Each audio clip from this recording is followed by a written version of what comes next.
Welcome one and all to the Type Lumina Fight Club exhibition.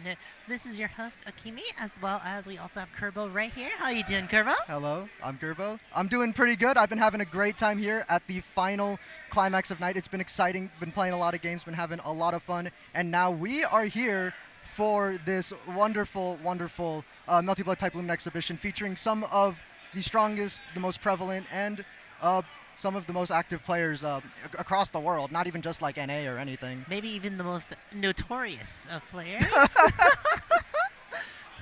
Oh no, it's gonna be a good time, I'm sure. Like what was it? The cast of people just across, like, not just the matchups themselves, but like every single person on that list. Like they are so they're interesting players, to say the least. You can like point to their gameplay. There's something up with them in the best possible way, and we can see them here on the stream now. Our first matchup is going to be Ace Trainer Raph and Seaburn here. Yep, Seaburn the Seal, Ace Trainer Raph on the Roa. Two up-and-coming players back at it again for more violence and shenanigans. Looks like this is just going to be a small little button check before they get into it. Yep. But how do you feel? How do you feel about this general character matchup? Not even talking about the player matchup, because I know you have a good amount of CL experience on you, right? The Roa matchup, I feel like it is, from what I've spoken about with CL players, that seems to be pretty. It's honestly pretty even, to be honest. Even like CL favor to an extent. Really? I don't know. I'd have to ask again, because it's mostly just from what I've been hearing. But of course, these characters kind of occupy pretty similar spaces. They have both really good neutral control with their own projectiles. They have the same 236C high row. Like, they can shut each other down very easily. It's all about like who's able to thread the needle a lot better. And it looks like we're just going right into it. Pokken immediately going with the moon skill needle to the hero. Hard knockdown. Yep. But not too much off of that. We're just immediately returning to neutral here. Just trying to find that, throwing out our keys projectiles. But Seaburn pretty quickly closing that space with the run up into a 236C ender here. Going to be a nice little knockdown, safe jump, and we're just going to keep that pressure going. Raph is just going to be holding it into the throw. Holding it into the throw. That corner pressure extensive, but trying to get out. Does get the immediate needle and shields. Gets the moon skill DP. Full confirm. Yeah, with the mid-screen wall bounce, that was a pretty darn cool conversion right there. But now we're just going to keep our pressure back. Raph got out for a second, but the reaction, No, not the shield A gets blocked. No actual punish, though. But Raph is still on one touch to kill here. Both players with absolutely zero moon skill, but does have 2 bars to their name. Let's see if they can make anything happen. Raph starts off strong with the immediate pressure, immediate EX needle. Yep, gonna be holding that and get that throw going. You gotta respect that EX needle. It's not like you can do anything about it. It's gapless, he recovers fast enough about it. And the stagger 2C is gonna get the counter hit. Let's see what we got with this. Big damage here. EX needle again. 3C hard knockdown with the air throw. What's the mix here? Just immediate shields. But the anti-air 6C going for a hard kill here. This should be death. I think only 2 bar necessary. Yep. 3C, ABC. Ribcage. There it is. Evening up the rounds really nicely. Both players have a good amount of resource on their hand, but Seaburn does have the meter advantage here. Let's see. That's a full 4 bars. Immediately leaves, gets the counter hit shield B. Worst shield, by the way. Well, listen, he held it. He held the reshield, so, you know, it's a good call out on that. But now Raph is here out with the meter, but it's fine. We're just turning to neutral here. Getting the knockdown, actually sniping with the keys from up top. Moondrive, but the throw out. Safe here, does not react to the clash, chooses to save all the resources here. Raph does have 0 moon drive at all, just 1 sliver bar built from the EX gauge itself. Starts. This is where Roa really shines. His pressure is so good, but able to get out with that catch on the shield BC, just sending him right back. And as I was saying, this pressure, you gotta hold it. His staggers are so good, but the 2BC with the clash! Ooh, no proper combo out of it though. No reaction, just holds the charge shield, cancel heats. All right, catching air to air, but we're blocking it out. Nice 2C from Raph there. just gonna be sending him to the corner, no bar, so this is nowhere near killing. One throw, two throws, he's just gonna get something going for the air dash, and no reaction, just a bit too late with that extra 5A. Woo! Sliding all the way over to the side with the hero there. Hold something, able to take advantage of that blood heat so well, now has the momentum, but the DP, moon drive back. What's gonna happen here? BC, 3BC, the moon claw. They're trading resources like crazy, and builds just enough to get the EX dive to finish off that round. Such a close match from both players. Super scrappy, super neutral, but in the end, Seaburn just came out with that clash, taking over Raph here. But we're starting off blazing. Hops accidentally into the EX needle here. A lot of damage, not too much, just a regular amount. He just goes for the throw. Safe jump. And no backdash into Key catching. And now we're just here throwing Keys in neutral, waiting for one little hit. All right. Oh, here comes the fatal. Extra 10% damage on this confirmed, non-scaled. Should be around 4K? Almost. Just a little under 100 off. Get the moon drive, keep yourself safe. Whiff throw is plus. Into the stagger 2A for the kill. Really solid round from Raph here. Barely any life taken off. Yeah, Raph did not let Seaburn breathe at all. They're just going straight into it. Incredible amounts of pressure. Seaburn does have something to say about it. Immediately tries to call out the 3C with the anti-air needle there. And oh my, catching the rebeat into press with the 2C. Raph has been really good with finding these little mashes out with that 2C. He's gotten I think he's 2 for 2 right now. Finds a lot of opportunities to just get out of pressure, especially with like the tackle or like the 2C. It's gonna be a lot of damage though. This should be arc drive. Yes, and is able to catch on the falling off of the knockdown from the EX claw. Just the respect. Yeah, but respect's a little too hard. Yeah, no, that's the command throw, but no full confirm, no knockdown. Just gonna have to scrap a little bit. The 4BC. Both players scrapping right now. Oh, immediately goes for the 2BC, clashes with the EX. Raph deciding not to spend any resources here. I think that's a good call. Yeah, no, I saw the fatal. Did he try to jump button it or like try and jump shield it and misinputted? I think that might have been the option. Unfortunately, we're just going to be sent to the next round. Raph is going to take some time to get this Oki set up. What's he going to do here? Just for another throw. Well, do it again? Nah, not quite. Just heating out, catching that 5C, but now we're just going to be jockeying for that good position. Seaburn with the super jump in, closing that space really fast. Into the throw. That does build 50% moon gauge, so that Seaburn does have that option of moon gauge, or moon cancel now. And they're going for it again! Oh my god! This is so much damage, dude. Yeah, no, this is an incredible starter. Yeah, 3.8. You have to block that, yeah. Have to respect it. EX Hero gets the hard knockdown. And just for the throw again. He's been really going out with these throws. He's been really good at landing them too. Caught him walking backwards, trying to get out the 2B clips. 4 bars, you should be absolutely annihilated. Yep. That's looking like it's gonna kill. Is it? Yes, it is. Raph, Seaburn, even it up, 1-1. I was a little worried that the combo wasn't going to kill it because 4 bars, you could have canceled the EX needle again and then add that damage onto it with another arc drive. And if you play type Lumina, you're absolutely familiar with that. You think it's going to kill, but it doesn't because scaling just hits that hard. But very lucky for him, he was able to calculate that right and get that hit, get that kill. Once again, Raph starting off strong with the immediate first hit, shields the safe jump.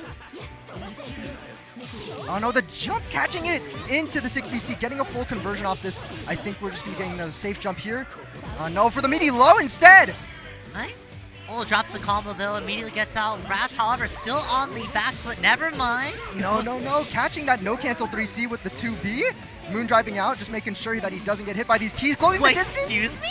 What the? Catching the landing of that? Okay, both players just spending everything they have just to hit each other. This is the most violent match I think I've ever seen in my life. Yeah, no, I spoke to Raph about this matchup earlier. Asked him, how are you going to do here? He said, man, I'm going to turtle the heck out of Seaburn. I love turtling in this matchup. So I think we're starting to see it just a little bit. Once he gets his offense going, he's strong. But in this neutral, he's just waiting for Seaburn to make his own move. Yeah, just 2BCs to get out. Oh, the air dash over the Moonclaw? That is such a strange interaction. What a good confirm as well. Yeah, no, that air-to-air was clean from Raph there. Able to get that round off. loving the air great from Raph. Yeah, no, it's super good. And Roa's air options they're solid. They are solid, and especially when you have the jump 2C to actually bring people down and consistently make your confirms as consistent as possible. Like, I think across the history of the game, that is probably one of the best changes made to him in terms of stability. But did you see that 3 air dashes to try and bait throw in a row, but ending up just getting a normal strike for this opening? Seaburn's still down a moon drive here, but still does have 4 bars, immediately spends it with the Blood Heat activation. Playing super careful on that, making sure that he doesn't get that shield like that. Tried to get away with it that last arc at the last second, but it ended up just getting that fatal from that 5A. Raph playing super turtly here, or super aware, super patient. Had to make something happen. Unfortunately, Seaburn with absolutely 0 resources, unfortunately succumbed to the empty jump low. Yeah, it is what it is. Ultimately, this is a first to 5 for this exhibition, so a lot of time to adjust, a lot of time to lock in. So we got to see what they make here, how he manages Roa's and Raph's, for that matter, offense. Did you see that little flash of shield there from Seaburn reacting to the 4BC from Raph?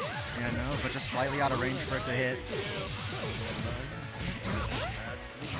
And Raph starting off strong, empty jump throw. Just waiting it out, just expecting him to just block it out. Like all of this, we're gonna see something. We're gonna see the J6BC. Should be a lot of damage. Yeah, no, and the corner as well. Super good position. No! Oh no, that's a mistake and a half. Yeah, no, that whip ADP. That's not good. That's not good. If he decides to spend all of his bar here, he's dead. Yep. I definitely agree. If you have the resources end the round now, you still have an entire moon drive to actually build all that meter back as well if you need to. Yeah, no, and plus, meter in this game comes really fast. It's like it's given out like candy. So no shame in spending it, because ultimately it'll just come back to you. Both players sniping each other out with their big long-range neutral tools. And Seabird getting the final draw here into a little bit of a left-right out of the way. No punish on the DP though! No, not quite. Just a bit too far. Thought the run-up was going to catch, but no, just not minus enough. Alright, excellent confirm off of that Moonskill dive as well. 3.7 with no meter, 4.2. TK command grab. Yep, and this is going to convert as well. It's such a cool looking combo. I can't even lie. But is he going to be able to use the kill? No! And the fatal. Oh no. Is Raph going to go for the safe key to build that resource, build that health gauge back up? Doesn't look like it. And just a throw. Safe jump. Confident. So, are they dead? I don't think so. It's looking like it's going to be super close, though. Maybe guess for game. No, I think at least 2 throws will make it through. But Seaburn's going to have to commit to something here. And Seaburn panicked and mashed immediately, getting caught by the frame trap from Raph. Oh my goodness. Super good. He manages to seal that out with the tiniest pixel. That had to have been at least like 10 HP at that point. Yeah, no, he was so down at that point. He Dead was, to rights. Like, if he had delayed that stagger any bit longer, I think he would just been gone, right? Yeah, no, any little punch, any little, like, tap, he would have been out for the count. Yeah, and it's funny talking about that with CL because she literally just, like just barely taps you with her fist for her 5A. Nah, actually, both her 5 and 2A are, like, pretty weak looking. Like, the tiniest little, like, poke with her foot for the kick on the 2A. But yeah, no, Raph was super confident that they could win that match with even just 1 HP, and that's the exact confidence you need to be a winner here. All right. Once again, we find ourselves in a bit of a familiar situation with that row of pressure into the throw once again. It's all a matter of when the next throw comes. Seaburn panicking. They are not taking any throws, and once they realize they're taking too many throws, they start mashing. Raph immediately smells that and just brings on the pressure even more. Oh my, the no cancel 2C. I mean, that is such a good threat, honestly. 2C with the massive stagger window on the follow-up, you have to respect it. Whoa, are they? Oh no, there it is. Raph trying to Abare 2C once again, but getting caught out by spacing from Seaburn. Really good option there. And now he gets control of the pressure here, but he's fine just holding it out. But the shield drop. 2 2As, this is definitely going to be enough here. EX Niels? Yep, there it is. Seaburn, maybe he just needed a moment to breathe after that. It's not over until it's over. Definitely. Okay, dives, immediately get on the floor. I love Seaburn's usage of the heroes there. EX dive, hard knockdown here. No OTG, but just goes for the media setup. No, but just DPing out, so confident that he was just gonna continue his offense there, and now sending him all the way over. They defeats time. Left, and right. Doesn't block. Messed up. Was most likely just expecting that other side. It's kind of hard to see off that air dash. Not blocking that one either. Nah, too scared of the throw to shield, and that ends up killing him for the round. Confident from Raph here. Both Really players, confident. Both players in set match here. Get that shield. You see, we're just trying to play that position with the projectiles and able to snipe with the needle. Perfect spacing, just hitting barely at the tip and still able to get the convert with the EX needle as well. Oh my god, catching a jump, I think, with the 2C. Jump attempt, at least. And was very quick to bite on that as well. The moment Raph saw that, just immediately converted into a hard knockdown combo. 4K, throw. Do it again? Yes. No, the heat, catching the 2C. But now, Ooh, playing aggressive into the blood heat. You cannot falter against the blood heat, though. I agree with Raph, playing very aggressively there. Some people are a little too afraid against the blood heat, being like, oh, they can shield and last arc me and deal like thousands of damage. But like, oh my goodness! gosh! The reaction, Hyro! Raph is so in his element right now. They are locked in. Like, As he's they someone that I play a lot when I do decide to play the game, and it is he is playing like in a way that I have never seen before. He is so ready for anything that Seaburn decides to throw at him. It's kind of incredible, honestly. say. Embodied the Akasha no Heri. Right, let's see if Seaburn can make it out of this, though. They are down a lot of games, but Anita's shield presses on the EX needle. And just using the A tackle to get out of the way of the reset. Couple players in Moondrive gotta watch out. The moon skills are coming, and they sure are with Raph here with the 3BC. And Raph's still in it too, but just runs immediately into the needle. The follow-up actually, unfortunately, locks him out of the ability to cancel into another move. So Raph is able to get this hard knockdown in the corner with combo. Tick throw once again. And finding the mash. Losing the tiniest bit, but maybe this is it. Maybe the adjustment has been made. Resetting the pressure and catching the mash with the jump. Oh, accidental drop though. Immediately keep him in the corner here. Really good place. And out of the way. No punish. Finishing was a little too off. Yeah, no, he reacted with the shield, but he thought he was out of the spacing, so he couldn't make it. He couldn't get a punish in time. Both players have like no resources at all. Yeah, no, Can't do anything. And just playing up in the sky, just trying to throw something, trying to get some sort of hit. Doesn't want to let Raph in. He'll let himself in. He will get those hits on his terms. Throw, heat again. And catching the backdash. No confirm though. Moondrive trying to find the way. Backdash. And the moon skill DP should be enough here. Is Raph going to end it with a moon skill to add an extra bit of the meter? Nah. Just locking it in with the normal combo ender. Looking super nice though. This is set point for Raph, by the way. So Seaburn has to find that opportunity. He has to find that adjustment. He has to find something like the 2-2 EX cancel, catching the jump in. Okay. Gets the knock here to a mash into a hard knockdown with the EX dive. The 50-50 does unfortunately get blocked. The block on the shield A unfortunately does not get the full punish. BDP, get me out of here. All right, using the wall cling to get out of the way, and using the command grab once again. TK command grab again? He has been so on point with landing these. Whoa, okay. Oh my goodness! Both players are respecting each other's final. Oh, wait, that's fatal. That is huge. He's just gonna go for a 3C ender. Yes, yes. Left, right. Seaburn does have heat, but is Raph gonna be looking for it? No, Not unfortunately quite. not. Heat is the last thing they seem to be looking for, but it's fine. Once it runs out, they're out of meter, right? Seaburn has no resources, but is burning rafts. This is very interesting to see. Oh, that's... yeah. Once you locked yourself into keys, unfortunately, that is it for you. I think Seaburn is down for the count. Once you're in, you can't get out of that without resources. So Seaburn was really just using the follow-ups to delay the demise rather than prevent it. That's still good stuff to Seaburn. Really good. Excellent stuff to Raph there. Raph was playing incredibly, quite honestly. He was doing super well. His offense was just airtight, seemingly knowing that Seaburn was just super scared, honestly. He was taking those throws like one after another. Because honestly, like, Roa's pressure is like all staggers. It's all staggers, it's all strikes, and eventually when the throw comes, you're not looking for it, and then he does it again, and then you realize, oh god, he's throwing me, and that's when you start falling to the strikes. Yeah, no, it's super good. That's why Roa is such a strong character. His potential to stagger you and keep you just trapped in forever, plus frames, super ambiguous resets. Like, we saw it once, I think, that no cancel 2C. That's probably my favorite thing about...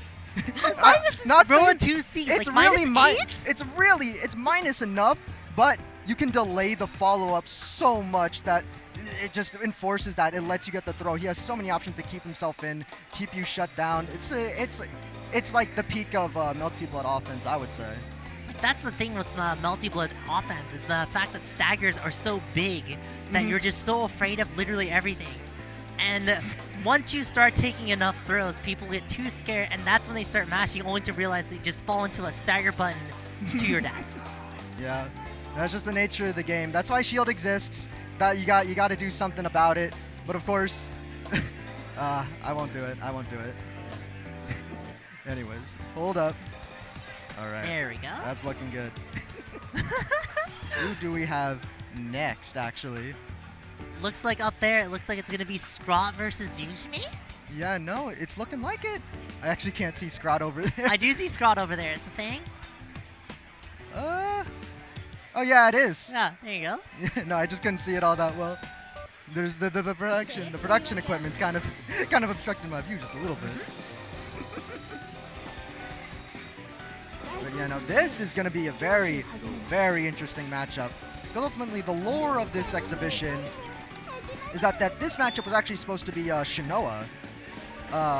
And the general theming of this one was going to be, you know, old versus new, because Shinoa is like the peak of the new generation to an extent. But, you know, he had to drop out, and so Yun took his place. But that's to say nothing about Yun as a player. I think he is still... I think he is one of the most prevalent players of the maybe post-late 2022 Melty Blood newcomers. At the very least, when it comes to Dan Tech, I think Yushimi is like one of the poster boys of like new Dan combos. He is the lab monster for this character, and that makes me very grateful as a Dan player myself. So that makes me very sad as someone who just played Dan for just a little bit and then dropped out of the character, only to realize, hey, there's new tech for this character. It's all cool. Yeah, no, I love Yun so much. He's such a strong player too. I'm absolutely sure that this is going to be a wonderful, wonderful match. Scrot, of course, he has been taking a bit. He's taken a bit of like a Melty detour to focus on SS6. I think he's doing pretty well in there as well. But I still think, ultimately, once you're locked into the Melty game, you can never like forget it, right? You really can't. He is still going to absolutely overwhelm, because he has such a good understanding of everything about the game, but especially offense, and he knows the characters to pick for strong offense, like Homa. That man has basically a colorful history with every character in the cast, basically, from Koma to Tono to Hisui, basically every character. And here we are, we're going to pop that 2-2C armor, can't mash anymore because he's just going to be in the way, get the shield and the counter. Still got it in him, hard knockdown here, what's it going to be? 2-2C pressure, gets the armor, does it again. And the armor just beats through the DP. Sorry, but you're still staying into the corner. One bar, no gauge, and the OS to immediately end all OSs. And against Dan, because her DP is 9 frames, which is 1 frame down from 10 frames in the previous patch of the game, it is relatively easier to time your anti-heat OS. You don't need a perfect meaty for it. But ultimately, it plays into her character's kit of like, you have to commit to everything you want. Overhead. And this is where Koma shines. His Rekka Oki is the stuff of nightmares on the receiving end of it. Yeah, usually it's like one. Yeah, they're dead. Yeah, he goes for it again. Nah, he's got one more life on him. Well, one more life, he's getting ground grabs. And the charge heat! I was about to say. Locking him in, but now we have to play the spacing game and finding it. Is he going to land with just the arc drive here? Yes, sir. Yeah, Bar was running off of the heat, so they just immediately go into arc drive here against the 4.6. And more importantly, his health back has a lot more chances to live now. But against Koma, it'll be like one interaction end it all. The 2B, but no conversion at that space. I'm actually curious, has Scrot played against all the new Dan tech from like back then? Because I think that's when like Street Fighter 6 came out. I don't think so. I don't think so. Because he's used to this. Yeah, he's used to the 214C cross-up break Oki. He knows the shield out of the way. Is he going to be able to get the hit off of it? Yes! And the immediate reaction with the Moon's Drive. And then canceling into the Moonskill Bell Call. Yeah, no, once he got that Moon Drive, it was over. He had no way to cancel out of it. Super good awareness from Yun there.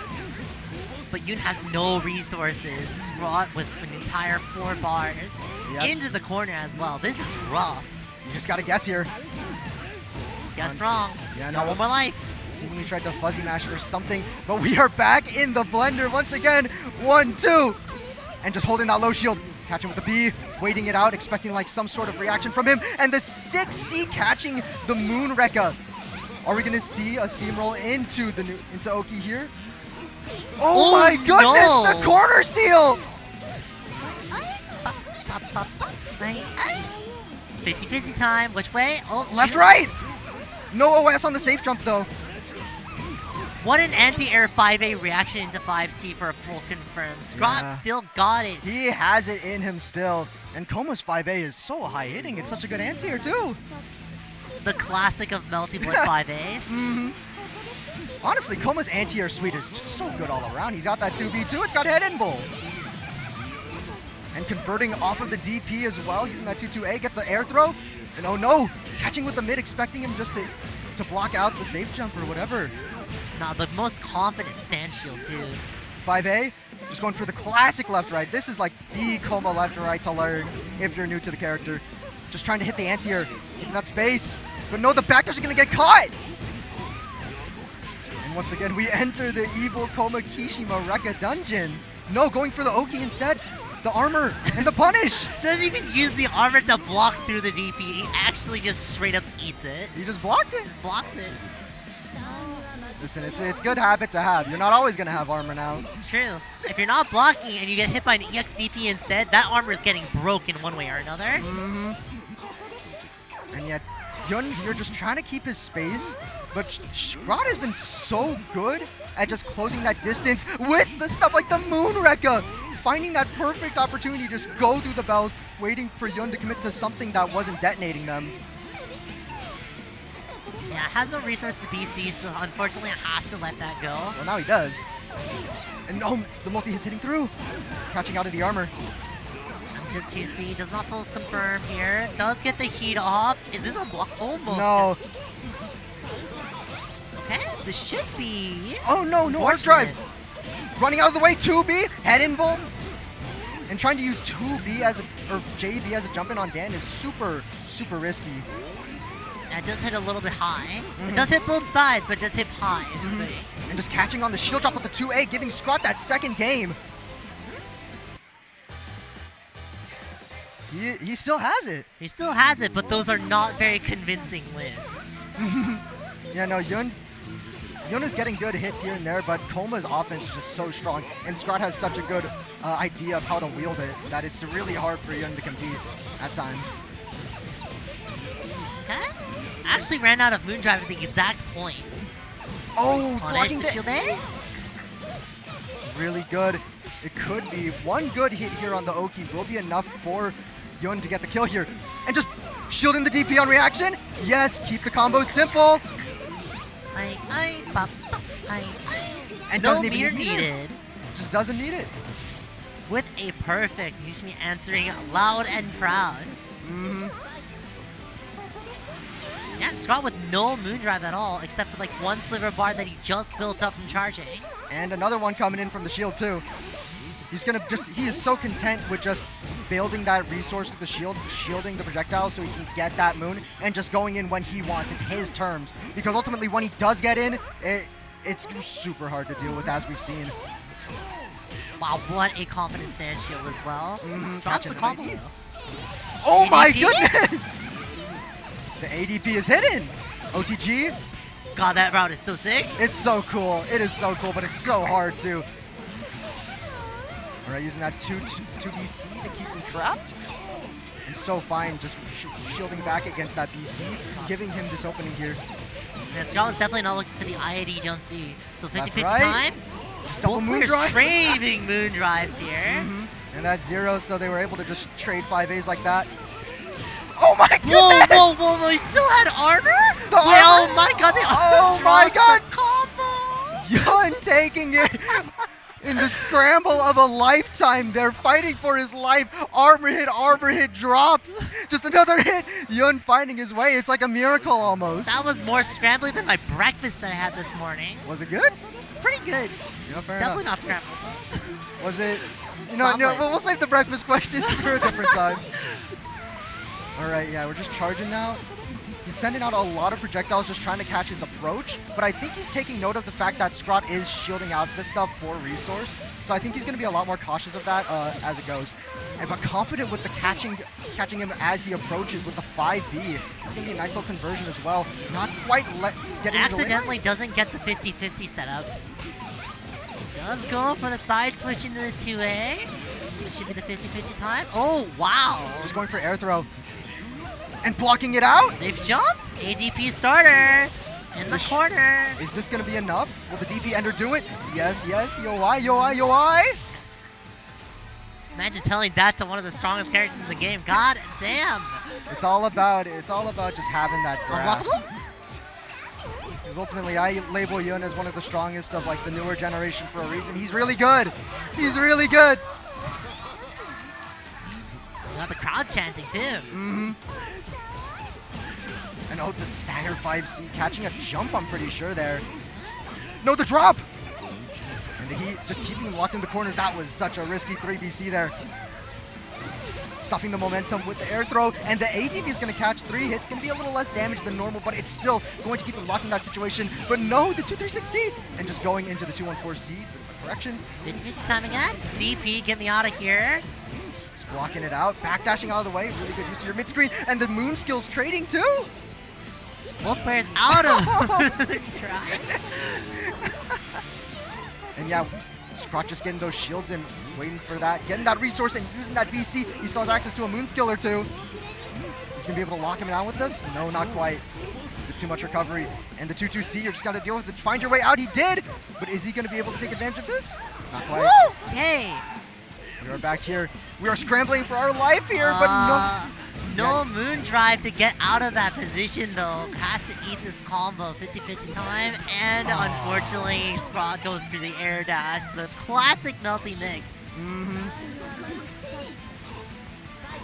Now, Yun getting the momentum started with the 5A, going for those plus frames with the J2 or with the 236C, rebeat, and just trying to keep that space now. But Scrot once again just fine with these shields. He's getting little pips of moon every time. He's fine charging. He's almost at that 4th bar, but getting caught with the run by the 2-2A, detonating those bells, because that's Dan's thing. She loves space control. She loves just keeping you away until she wants to hit you. So dangerous. Oh my god! Oh my god! 5A. But Scrot was not confident at 5A winning, so immediately just tries to whip cancel into a shield. He still has the armor, not anymore. Hard knockdown here. Does get the armor again. Try to keep. Oh my goodness! Yes. And the 2-2C anti-air EX cancel, making That's sure. a lot of damage. Yeah, no, it's because she was actually in those bells as well, so those added an extra amount of damage onto the combo. But does it matter? Scrot is back, keeping Yun in the corner. One wrong guess is the death!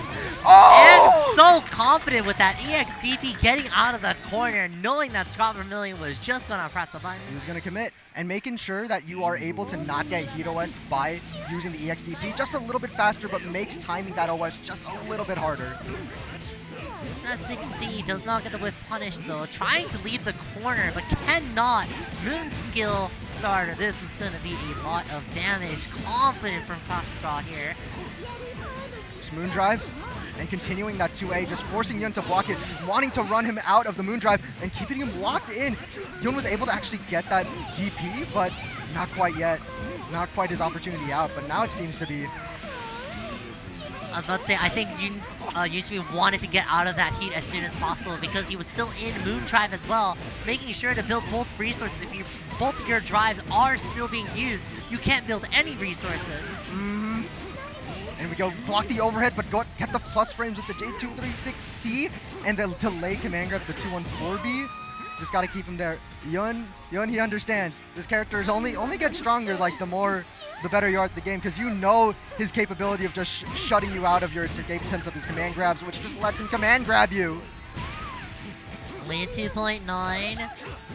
Thought about the tick throw, +0 here immediately. Unfortunately, you are still having to block. He had the right idea. He got him to block. He hit with the air unblockable, but he still had armor. Okay, we're out now. Can't have armor forever. Goes for the safe heat just to get that health back. Look at how much resources he built back. However, you're completely out of Moon Drive. No heat at all. And the air unblockable. Coma can't chain his air normals together, but the perfect height let him just jail him, I think. Armor time? You are... Man grab. I thought you were going to die. Okay, now you're dead. There you go. Maybe Scott just wasn't sure that first fatal into the EX extension was going to kill, so he just wanted to get another one in just to make sure. Just to make sure. I mean, he had the health bar to actually back that up, too,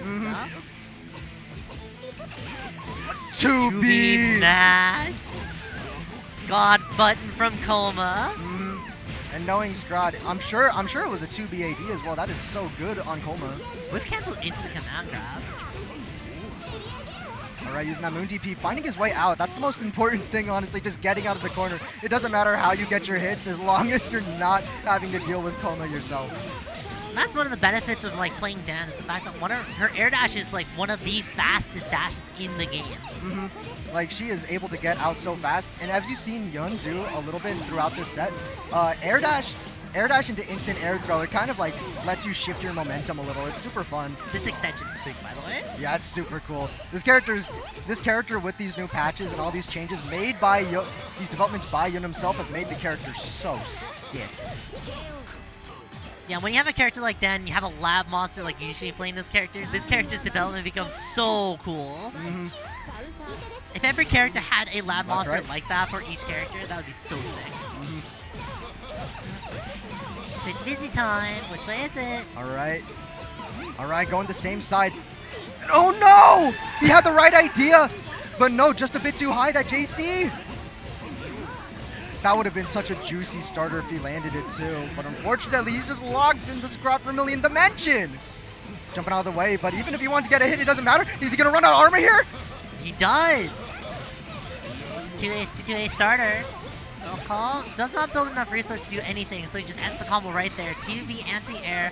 Scott fishing for something, but just can't get anything. There it is, though. That fallen JC is going to be a nice little chunk. He's going to throw him into the corner. No, just resetting to neutral, getting that safe heat. But keep him locked out. Just running out of that armor, he actually did that really effectively. Just not allowed to do anything. And baiting!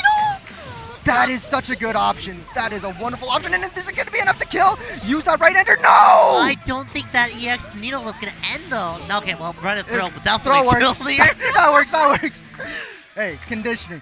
Right after baiting like an Amare option with the TK needle, yeah, you just went up for the throw, right? Absolutely. Run up throw is very real in this game. It is. How fast everyone is. You gotta be at your A game. It's like if every character had drive rush or something. I think Scott would be used to that by now. But immediately gets hit with the charge seat here.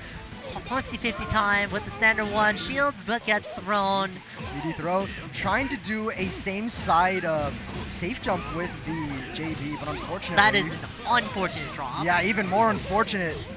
and ending that round really fast. Yun has, I think he's made the adjustments needed. Just getting in the groove, you know, just getting used to fighting Coma, because I don't think there's actually that many Comas in attendance here at Climax. Yeah, not anymore anyways. It used to be a very popular character, but I think it's kind of fallen off, especially since the popularity of the characters of Alco and PCL, sorry. I don't think Dan's ever been that popular. No, unfortunately not. I like this character though. Yeah, no, she's super cool. There's a reason I stick with her. But is it going to be enough? Is he going to spend the die Enjo? No, not quite. Just spends for armor and just command grabs, ends it off with a perfect. Just perfectly confident. Like, he has the health to back it up. It would have taken Yun way more time to kill him than Scrot there in that situation. Because I believe Dan, damage is not that high comparatively. Coma damage, on the other hand, is definitely dangerous. And just getting that EX cancel, keeping him jailed to the ground with that 2BC, trying to find some sort of opening here. Backdashing out of the way, using the EX cancel. Delayed, reshield. And out of the way is the DP! Wow, that spacing was incredible! Because if there's one thing about Dan, she is very good at spacing herself. She has everything pushes her back, which can be a bad thing, but in situations where you want to bait reversals, you can push yourself out perfectly. Oh. Tried to take throw, but perfectly times the heat. Oh no, this is gonna hurt so much! Look at how much damage that was before Kencho! Dai Encho going for 5.7. Owie! And just going for those plus frames. Said, hey, the follow-up's not going to hit. I'm just going for again. That looks so weird. And backdash is going to get caught by the 6BC! Yeah, chasing down, relentless pressure from Scrot. Shaking his head though, being disappointed. Yeah, I know. You can see Yun himself. He's like, I shouldn't have backdashed there. Unfortunate. But, it is what it is. You got to move. Like, it's Melty blood. You definitely feel like you got to move around.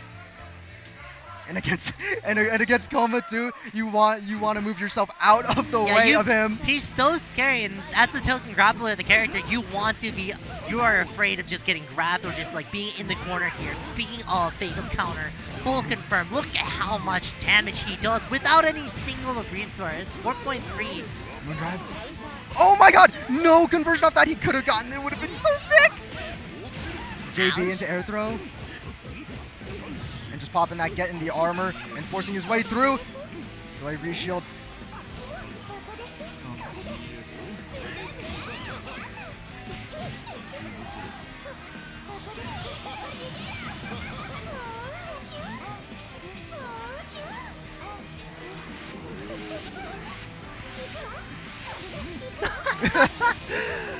As it turns out, the crowd was very, very wanting him to change.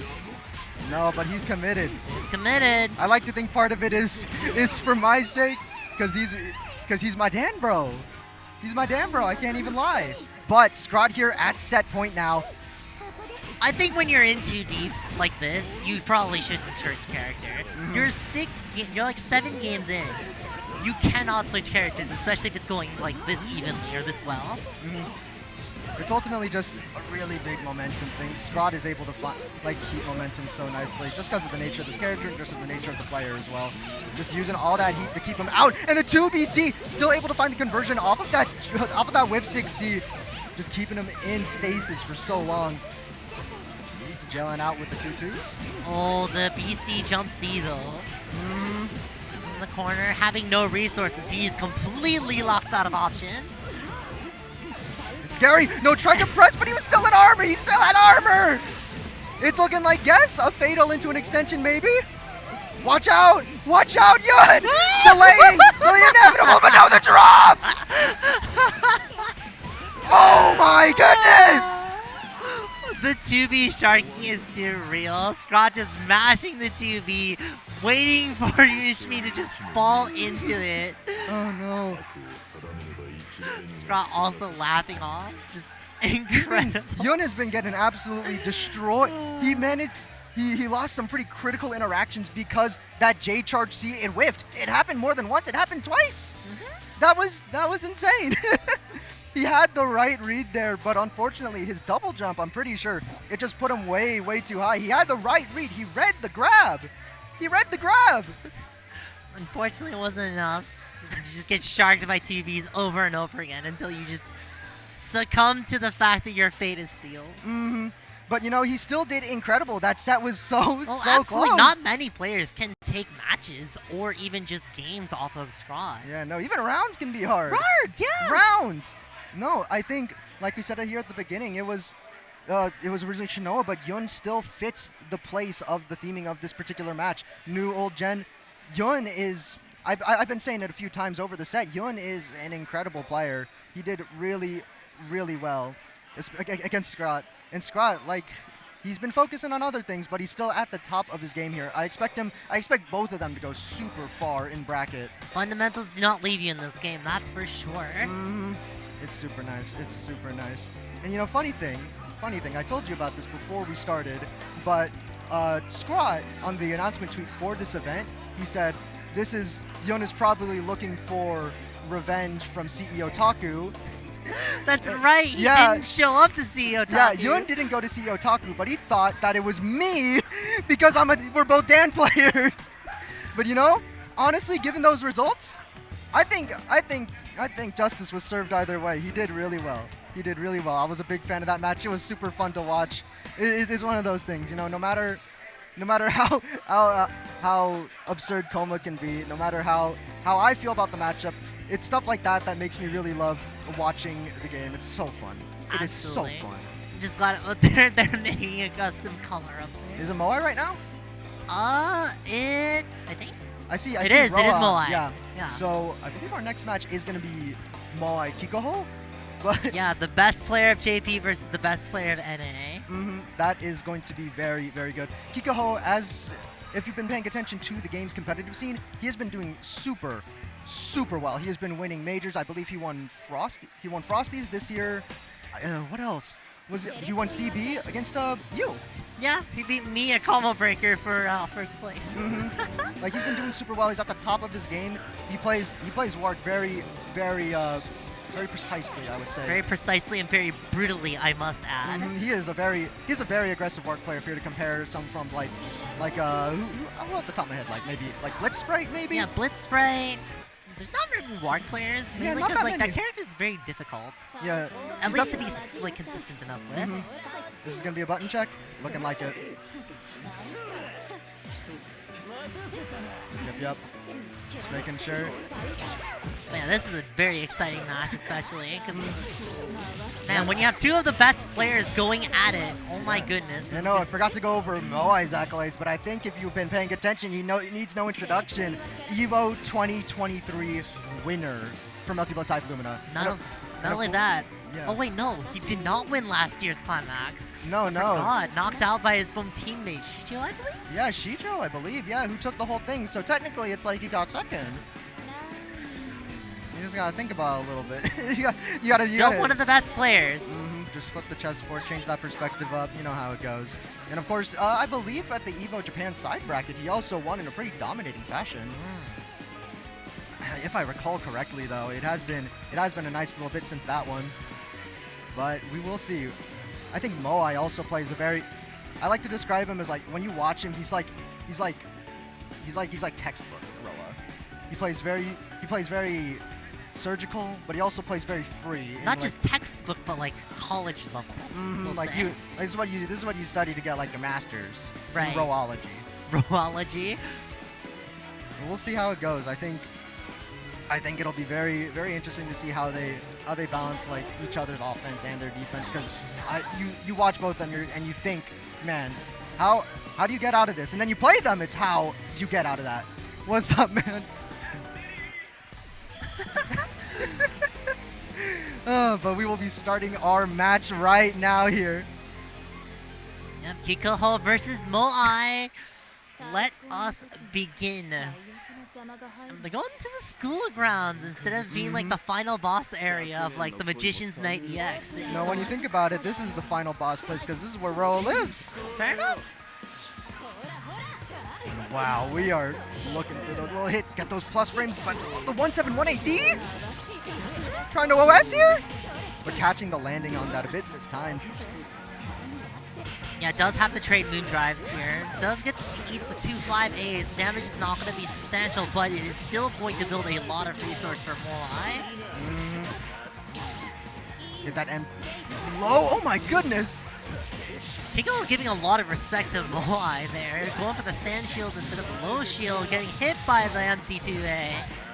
That's a lot of damage. 4.5. That's looked like a safe jump, just catching, but blocking the shield A counter out. That's going to be a full punish, and that's going to be the round as well. Not even needing meter, just a little bit of moon to close it all out. Super, super good round from Moai here. Just got him locked in the corner once, not again. And what? You're seeing that, right? That ribcage trade and the full conversion off of it too. It's not even valid, but like even then, and trying to backdash, getting out of there. Oh. And he caught that backdash with the 6C. Should be no TG string here. Oh, catching with the JB, that is the JB of nightmares. Huge hitbox, 5 frames. What are you supposed to do? Trying to anti-heat OS here, and oh my god, going over the low with the ID, but no full conversion. Heating out, finding that perfect opportunity. Once again, air dash in with the 5B. I think Kikoho is wanting to cancel into the arc drive here as early as possible. Ooh! The teleport low? Yep, just went for the straight teleport instead of the one that went up with that Moai expected. Really good bait on that option, honestly. But oh dear, Moon Needle. Ooh, what an extension too. It should be just a hard knockdown here with an air throw. Does not want to spend any more than he has to. And alright, not going for a safe jump or any sort of meaty for anything. Trying to bait something with that TK ring.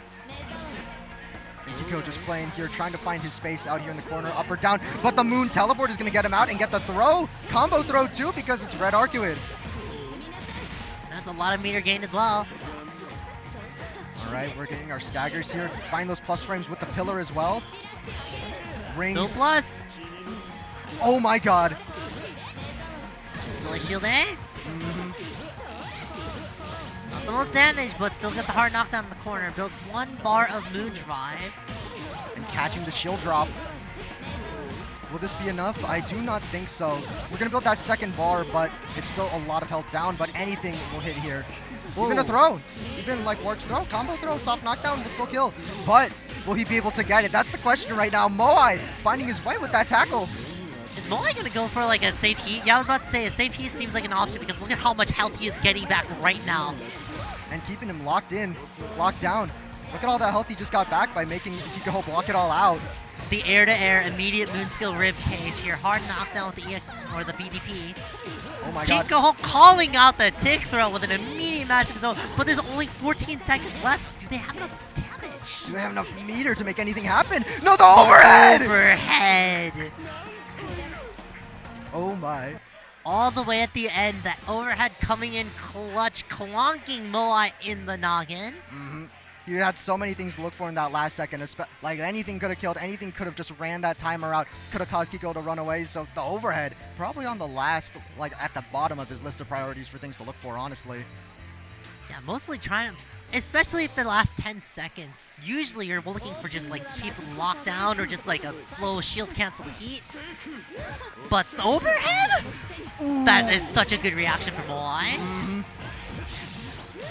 Moai is actually really good. If you've seen him play in the past, you know that he's good at really just keeping his pressure so tight, but in a way that's able to react to that stuff. He knows how to react. He looks at that stuff. He reacts to clashes really well, too. You see people hard knockdown? Oh! Kiko waking up with a throw, and Moai just says no IAD and ends it with a perfect. Last round, didn't happen.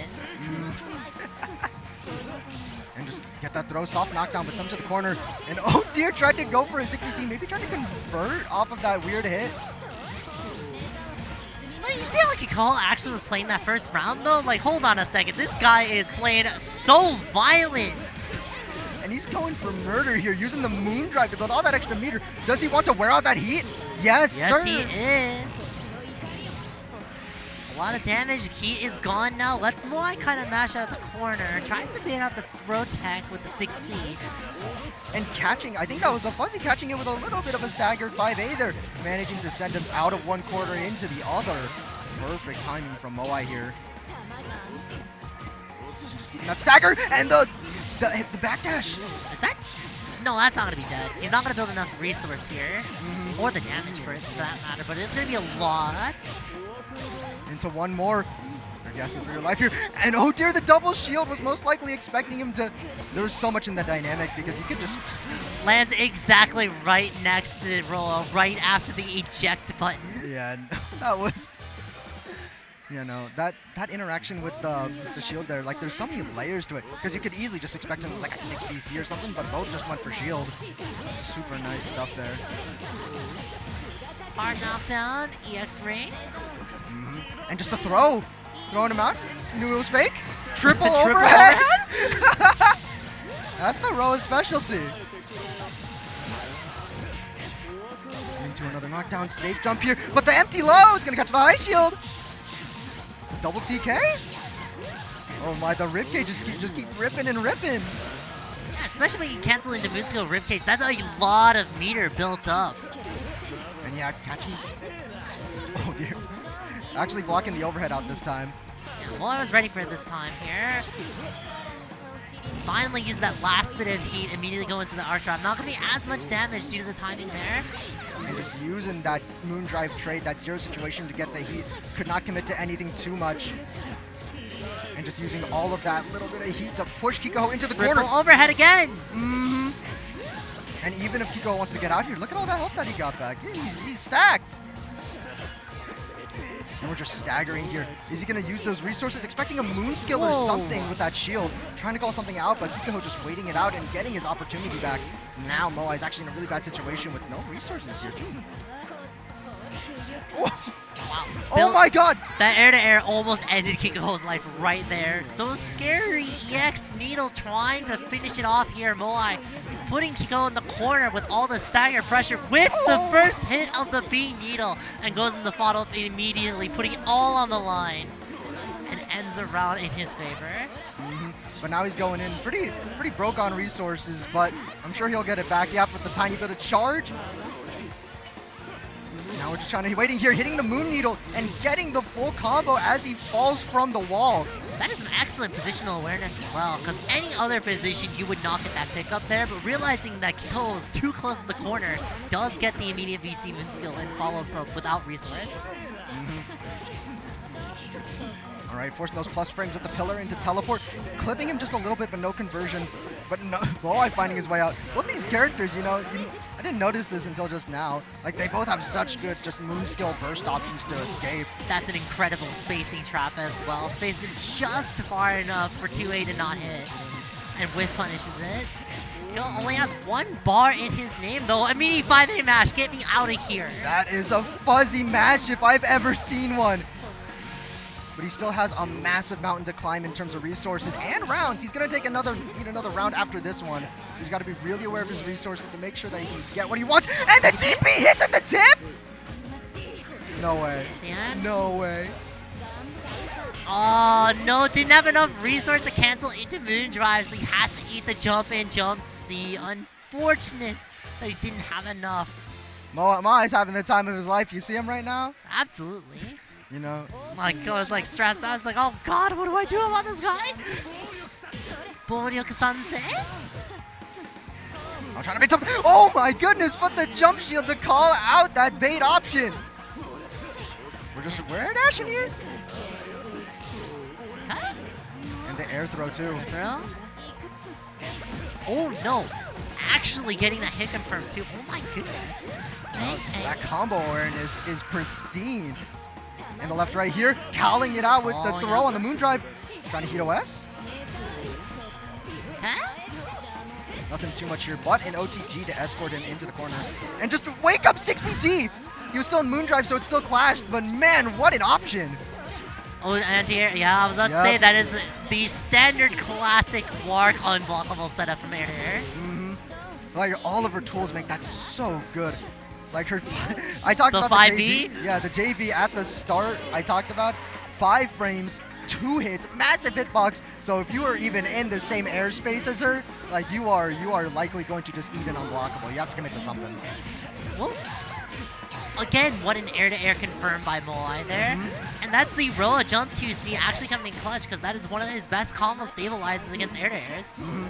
I didn't play the game actually until pretty late into pre-August patch, so I didn't face Roa that much, but it's hard to imagine what his combos were exactly like before then. Yeah, they definitely didn't involve jump 2C because that it just didn't back exist. then. And oh dear, Actually, fake meaty ring here. This should just be dead here. EX rings, EX teleport. Oh, no, more EX rings. Yeah, just EX rings, EX rings. Welcome to Burger King. Can I take your order?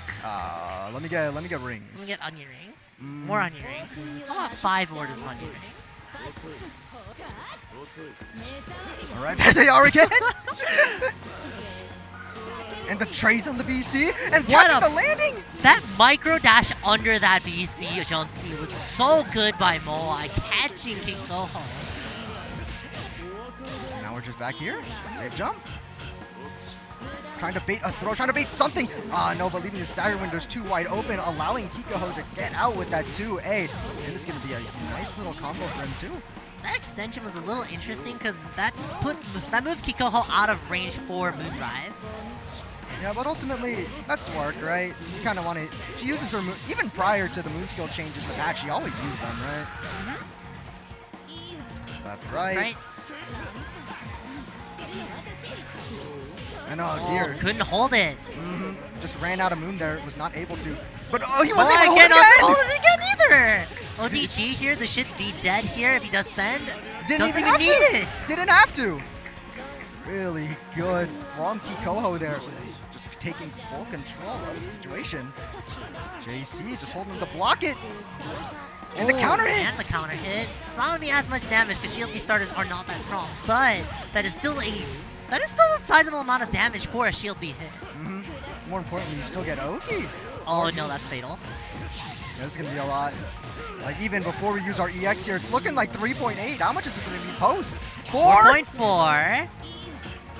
Anti-low. Shield does get the tech hit. Get me out of here. Yep, 2-3-6C. And to the OTG as well. Force another situation. It's armored, but the jump shield. But and no, the jump cancel. block. And the punish on the landing, super good awareness. People would normally just maybe shield there, but Moai was aware that he could just move out the way and punish him on the landing. And is it dead? No, not quite! Drops it though. Speaking of dropping it, has to drop the shield because of no Moondrive. Yeah, Moai has been getting messed up by that, actually. I think this is the 3rd time that specific type of interaction has happened, him being out of Moon and just not able to hold shield. Yeah, you can only tap it once you're out of it, otherwise you have to keep that. Not afraid to spend his moon skills though. I mean, it's fast, right? Fast, air confirm, left, right. They're just going for the air drive or the air dash, trying to call out a low shield or something. There's that jump B, the stuff of nightmares for most characters. Oh, drops the combo though. Unfortunate. Did not decide to go for the arc drive and instead just went for the 2-1-4C. Better Oki that way, I believe. You get your air throw Oki off of that. That's good Oki. One more for Kikoho, potentially baiting a throw with that air dash back JB or JC. Gotta love this extension so much. Jump 2C extensions with Warg is so cool. Yeah, no. I forgot what patch it was that they actually changed it, but it was it's such a fun looking stabilizer, honestly. Jump out of the way, but no shield because that would put him in landing recovery. That would mess him up, but no conversion off of the needle there. Backdash out of the way. And catching nice with the moon skill needle. You gotta be aware, no fly zone up there, especially at that kind of triangle range, that tip of the farthest hit of the Moon Needle. Gotta be aware of that at all times. Probably the most notorious move he has, because like even in current code, Roa does have the triple needle button, but unlike Lumina, that thing has super flash, which means you can reaction shield it. In this game, you are not seeing that super flash. You are getting hit if you are not blocking. Yeah, you are at the mercy of your own decisions in that one. And good reaction DP from Kikoho on his own Moon DP Moai. Forcing his way out though. Strike throw. Cat chases the backdash back in the corner. Let's Moai out. Blocking that. And getting the punish, but no conversion. That's kind of an awkward space to convert that. You're looking the wrong way! Now, Needle, but now we're all just down on Moon because we used all of those shield VCs. And oh my god, the whiff! Needle again, the follow-up catches Kiko trying to press on the whiff, taking advantage of that awareness. And oh dear! Oh, you didn't cancel too early to get the EX Needle follow up there. I think it's because that is so unfortunate. Oh my the cross-up accidentally putting him in Needle instead of DP. That is unfortunate. That is so sad. Now we're just staggering here. Backdash out of the way. Nice. Yeah, no. I think Kiko tried to pillar there, but caught by the Needle. Yeah, no, he's able to just keep that range super well. Hit scan, just travels full screen pretty much instantly. Super nice. I love Needle. There it is. Guaranteed shield A there. Not the most damage, but does get that hard knockdown here. A little extra damage with the EX Needle. But not quite getting the ender there. But we're getting the counter hit with the stagger 2A here. And in EX should be enough to do it. Yep. Looking like an even round count, but Kiko does have more meter, which is important. Meter's important in this game. Meter's very important. I feel like we've reinforced that quite a few times over this exhibition so far. But having more of it, having more of it's just good. But now both players have access to Moon Drive if they want to throw one out, get the trade, get that 0. We'll see here, left, right, and calling it out! Calling out the Moon Drive, calling it out the Breathe Shield, does just Meaty's 5 C's here. Calling out, surely he'll try and call out a shield the third time. Oh my gosh! Round start overhead. This is gonna hurt. Moai is leaning hard into the callouts with this one. Scary. Forces way out the corner with the tackle into EX Needle. Now you're locked into the roll pressure dimension, but now finding his way out with the press and the Moon Drive. What's the Oki here? Like Meaty. Fake ring. Calls it out though. Triple overhead. EX Needle. Oh, just up and out of the way. Cole was so confident the fact that Moai might have been going for the jump C instead. But Moai switched up his timing, immediately just goes lows instead. Once again, trying to bait out the throw, but finding the heat instead. No recovery on that air shield. And using the J2C to feint another overhead option into the low. Really good, bringing up another point. This may put Moai at that 4-3. Find that way out, catching the landing with the Needle follow-up, and getting the charge for a little bit of extra meter as well. See what it does here. Meaty low. Yeah, Kiko finding a lot of these. Whoa! Oh no. He's finding a lot of opportunities to heat out of pressure, but not able to do a lot with them, unfortunately. That was such an unfortunate arc drive here. I don't think that was intentional. Definitely not. Most likely just tried to do like some sort of moon skill, maybe teleport or something, but unfortunately it's looking like it's just going to keep him locked down in Moai's pressure. Yeah, he does have that gauge again, so he could possibly try to get out. Oh Tries to bait out the immediate heat with the whiff cancel shield. Unfortunately, just goes for backdash instead. Hard knockdown here from Kiko's, and a little bit of health left, but... Oh my god, the call out with the 2A! And finally, a throw bait worked. He's been going for all this air dash back, JC, but it's just the classic air dash throw bait that managed to work for that one, and it's looking like it could be set point for Moai here. Rippage hitting backwards there is incredible, and still gets that confirmed. Left, right. Good, Kiko just finding his way out with the mash. Oh, I most likely just mistimed his Oki there. And the fuzzy to beat out the empty? Yeah, both players just mashing at this point. Koho mash on the throw. Moai mashing on the land. We're calling out here. Into a safe jump. No, but the eject button is going to hit. Into the ring for the knockdown. What are you going to do here? Just another safe jump. And calling out the jump. Yeah, went for the straight air dash this time into the 5A to get the call out on the jump. Oh, not quite. Not enough. Oh, and Moai just waits for the tap shield. Such patience. Such patience. Perfectly timing his hit with the shield drop. That's putting Moai at set point here. Gotta keep that zone. Moon drive. And using that shield BC on the ring to actually force his way in. Really smart from Moai there. And the stagger. Yeah, roll staggers are so strong here. And Moai is just really good with it as well. His ratio of strike to throw is so nice. And the shield. With the shield hold. Safe jump OS. Into one more. It's definitely not one more if he throws, but one good hit, one tiny stagger will be enough to end things off. But we'll see. And yes! My gosh, the patience from Moai again, calling out the shield. Catching that shield drop 2 rounds. 2 rounds in a row, I'm pretty sure, right? Really good. I think he just had the download. He just knew what Kikoho wanted, and he knew that he wanted it now.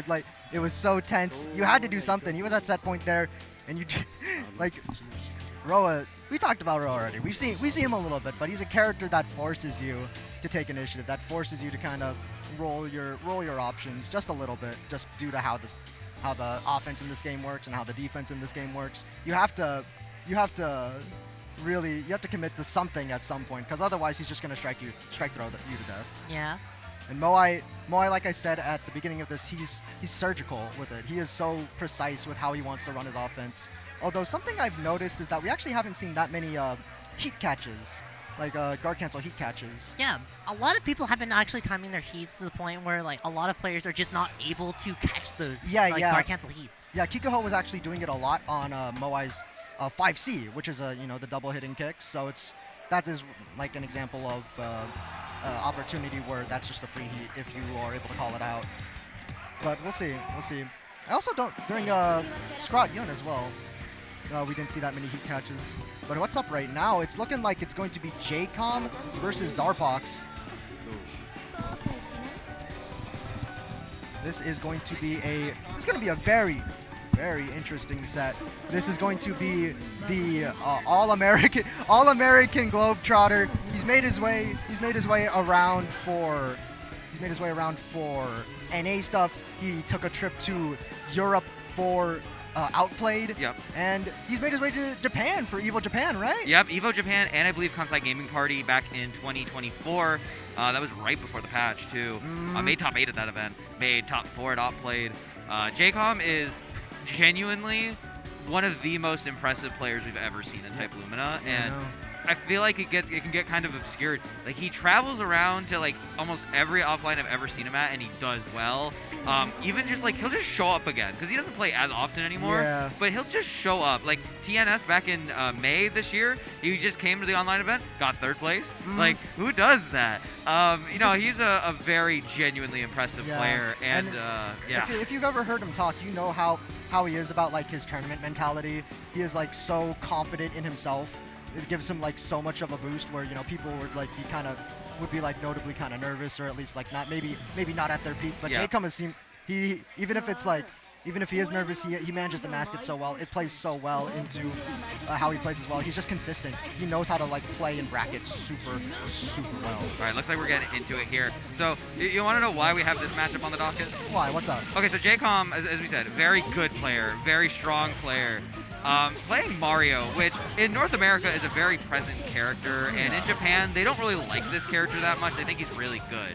But you know one region that doesn't like this character but has no Marios? Let me guess. It's Europe.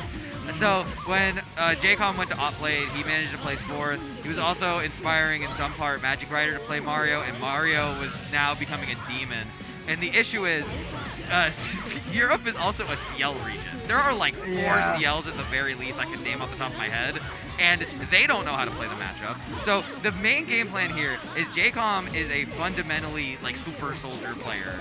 Can Europe's player here, Zarbox, manage to defeat him, or will JCOM assert dominance? And I'm very excited. I also didn't introduce myself. Hi, I'm Arkma. I'm stepping in for Akimi for a second. She needs to to go step out for a second, but she will return.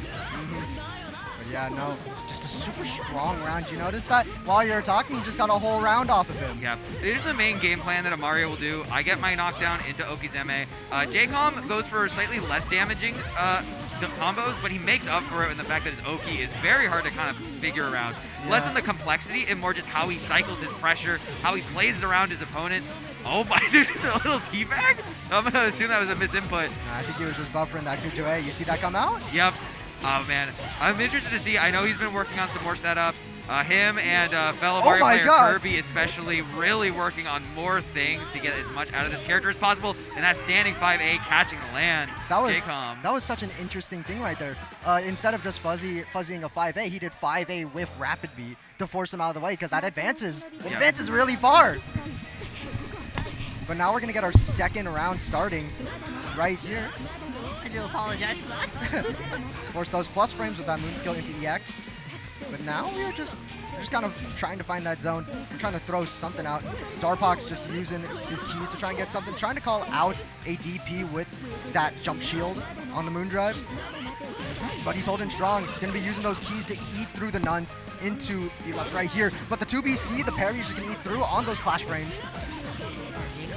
Immediately countering attack with the parry nun here. Hard knockdown back in the corner, setting up the side switch.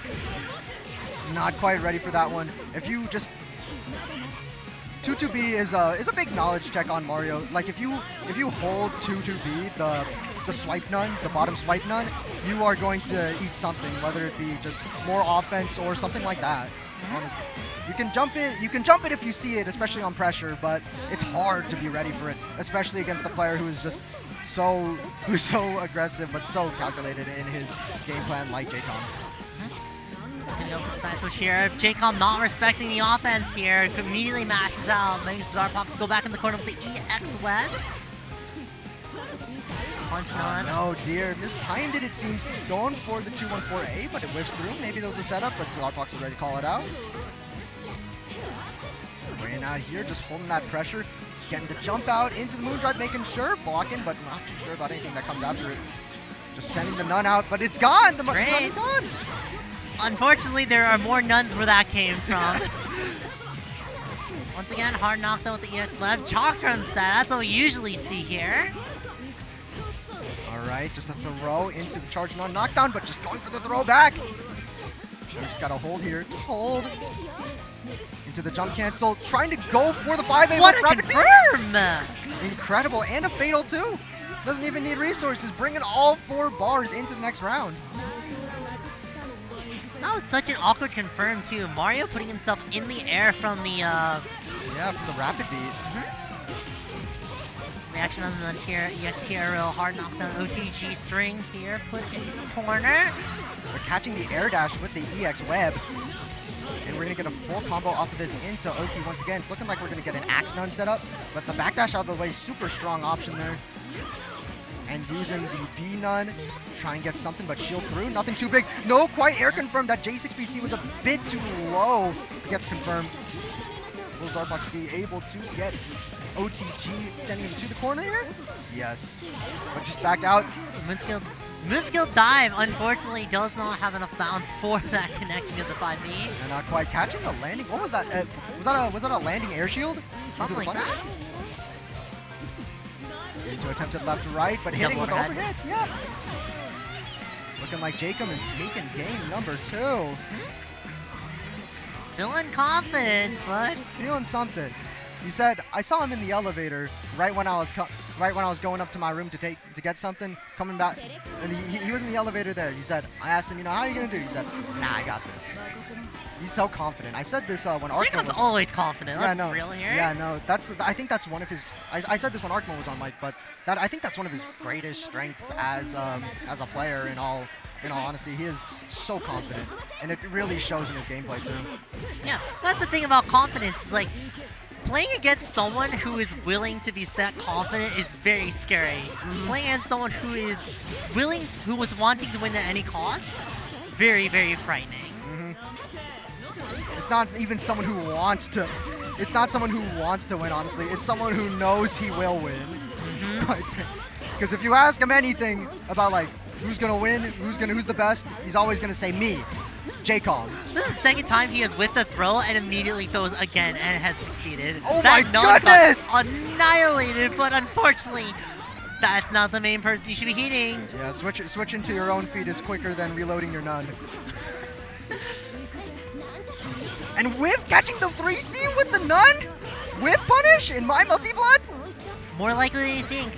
That chakram unfortunately does not meaty, so that throw going to connect. Yeah, left, right, and catching with the stagger. You know, something I think people who don't know Mario that well, I think they underrate a bit is his pressure. He has such good options for pressure. Like, he only has like, what, 2 lows? Oh, he just got destroyed. I didn't even get to finish my statement. Oh no, Oh the no, drop. never mind.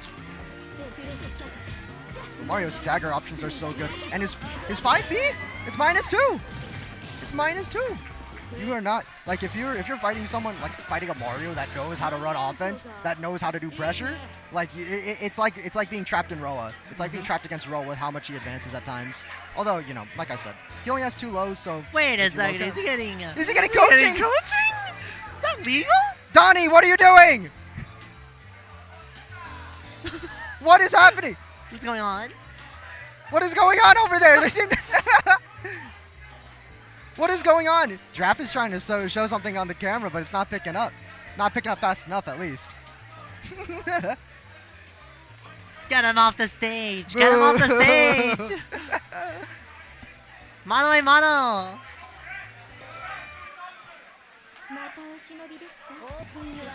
Yo, watch the information actually just be like, yo, all you just gotta do is hit the guy. You just have to hit the guy. Oh my goodness. What the trap on the nun? Oh my goodness.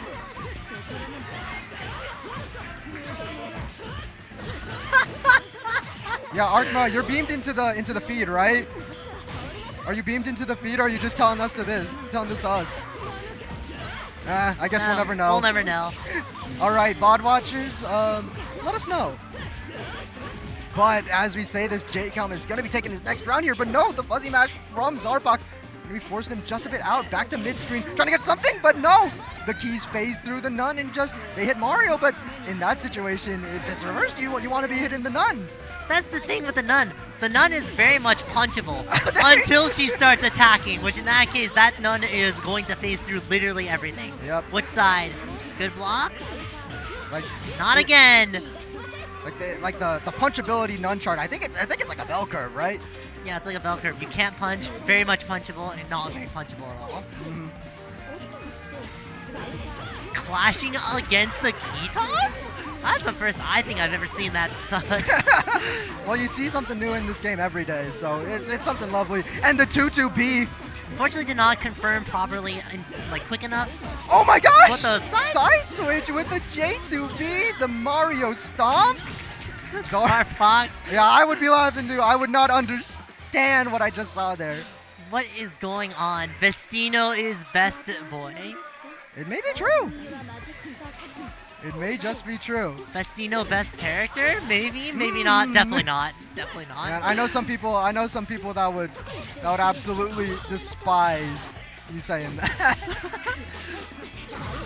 But oh dear! You always got to be ready for the nun. You can't overextend too much, or if the nun's already out, you're done. You're done. Yeah, a Bari Nun is actually a very strong tool that Mario has that is pretty much exclusive to him. Yeah, no. Especially in like a scenario like, for example, like throw tech, throwing out a nun, sword nun is actually really good. Or just like trade situations. Like once a nun comes out, you are having to take that, and you are effectively minus like forever. Yeah, no. And it's so interesting too because you don't clash with the nun. Yeah, you have to take it. Yeah, which is super unique. Yeah, unique to this character and super unique in this game. Oh, but the parry! You see parry? Oh, the side switch right under with a 2B. This should be a full confirm. I don't know how much he wants to spend on here though. Enough. Oh, just enough. That was looking a little dicey though. Yeah, no, even he's confused about that, I'm pretty sure. He's like, no way that killed. Alright, but the whiff punish on the 2B with the 4BC.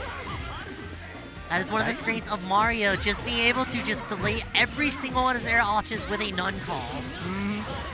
being able to move around with your air momentum like that and still having access to your air options depending on when you use it is so strong in this game because it's all about when you want to catch the landing, when you want to do stuff, but the shields! The shields! It's okay though, it's not that much damage. Shield doesn't have damage. Okay, but the meaty jump C is definitely going to be a lot more damage. This is gonna be a lot. Yeah, looking like a clean 4.2 here. And the backdash catch! Zarfox locked in! Is this gonna be enough? No, not quite the drop! Unfortunately, a jump A starter, so unfortunately, what is going on? Wait, you're not done! You still got a round! Wait! Wait, no, why is the feed? No, go back to the game! Hey!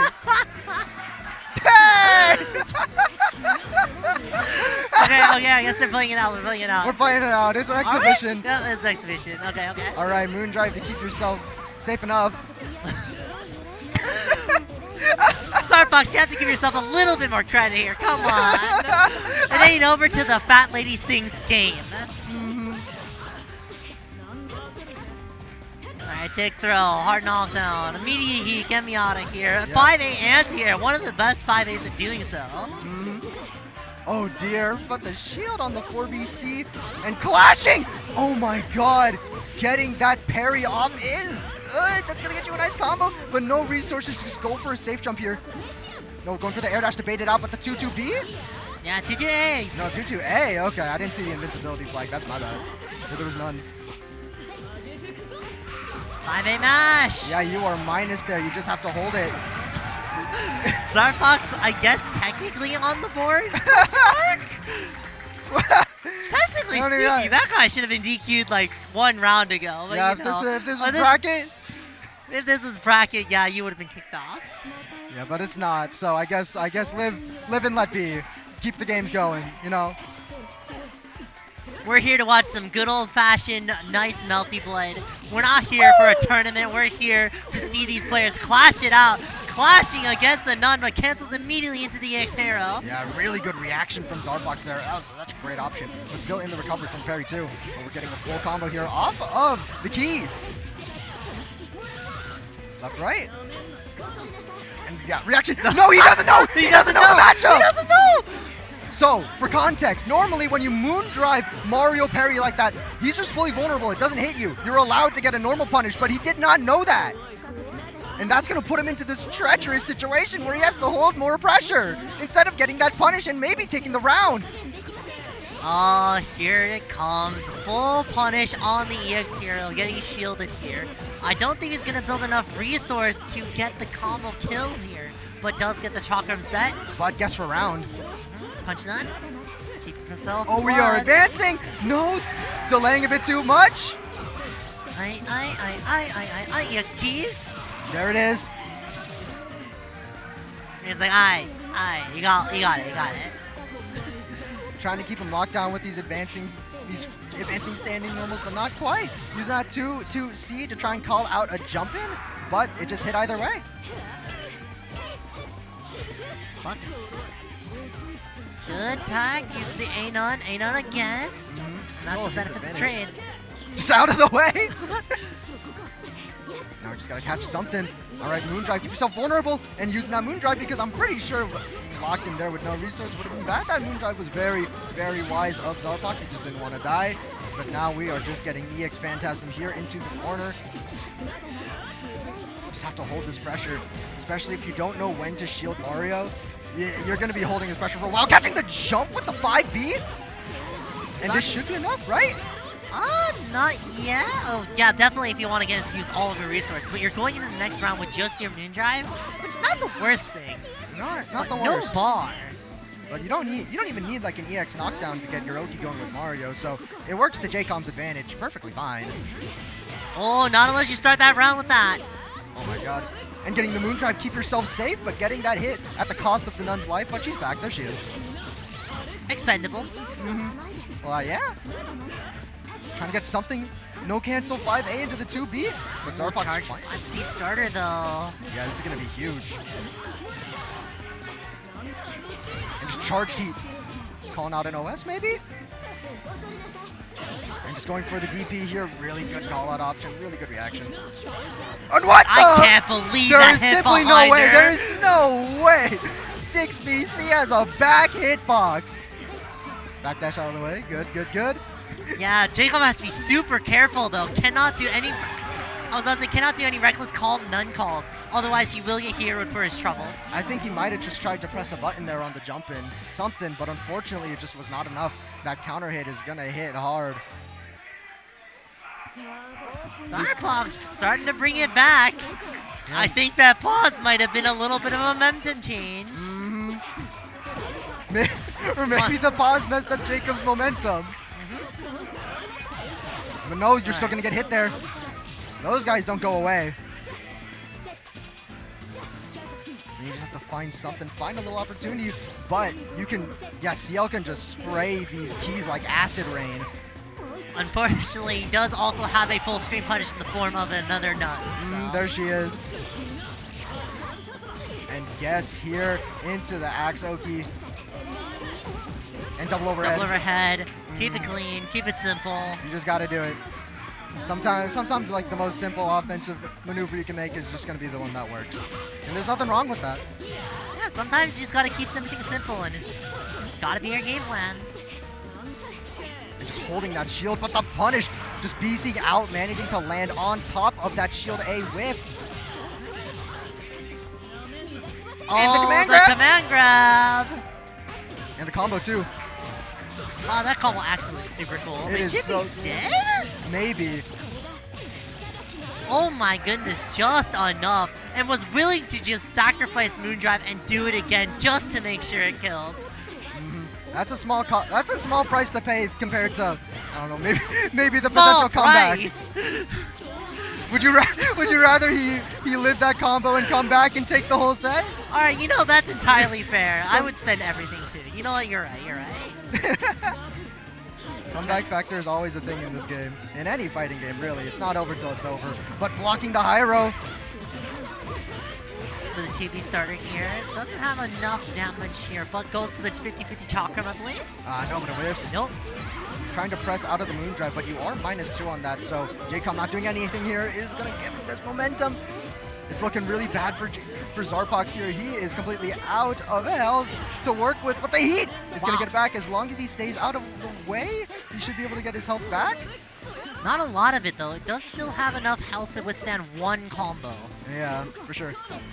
And oh dear, the 2BC, but it's not going to do anything. Just out of the way. Trying to get the air-to-air, but not quite hitting. The backdash gets caught by the air dash. Melty.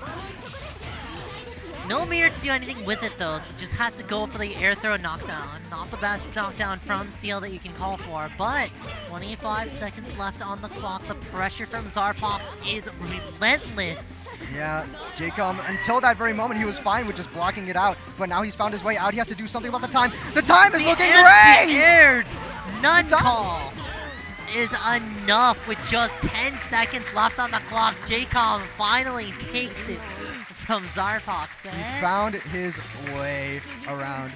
It was super scary. It wasn't like enough time for him to just run away because CL is so good at catching you. She's so good at moving in the air, using her own air options. Like, something had to happen. Otherwise, Zarpox could have just found his way in, right? Not only just that, but if you're wanting to zone with your buttons as Mario, you have to be worried about EX Hero. And with that much time left, you are absolutely going to lose the life lead there. It's like, even if he continued to hold that pressure too right at the end, the health was so close. So if he ate more keys or something on those resets from the keys, like he was going to be at chip range. He was going to be, he could have like easily ran out of time and just been right there. Pixel difference, just holding that key on pressure just the tiniest bit too much. What a round. What an interesting one, I'll say. Interesting game. Probably one of our more interesting sets that I've seen here for today. No, come back. Come back. It's my fault. It's my fault for having her propped up on my wallet. It's okay, it works. It's fine. You know what, it's fine. Hold up, let me She has a better matchup on Blob anyways. Alright, we're good. What is the next matchup now? I believe our final one, I think, is Tal versus Maiden Heaven? Is that really? It's come to an end already? I think it has? Question mark? No, wait. We got 2 more? We got 2 more yeah, sets. no. We got Oh 2 my more god, I sets. forgot. We one. got Luffy versus Jorge here. Oh yeah, Gorjao. I forgot. This one's gonna be interesting. Luffy is another globetrotter.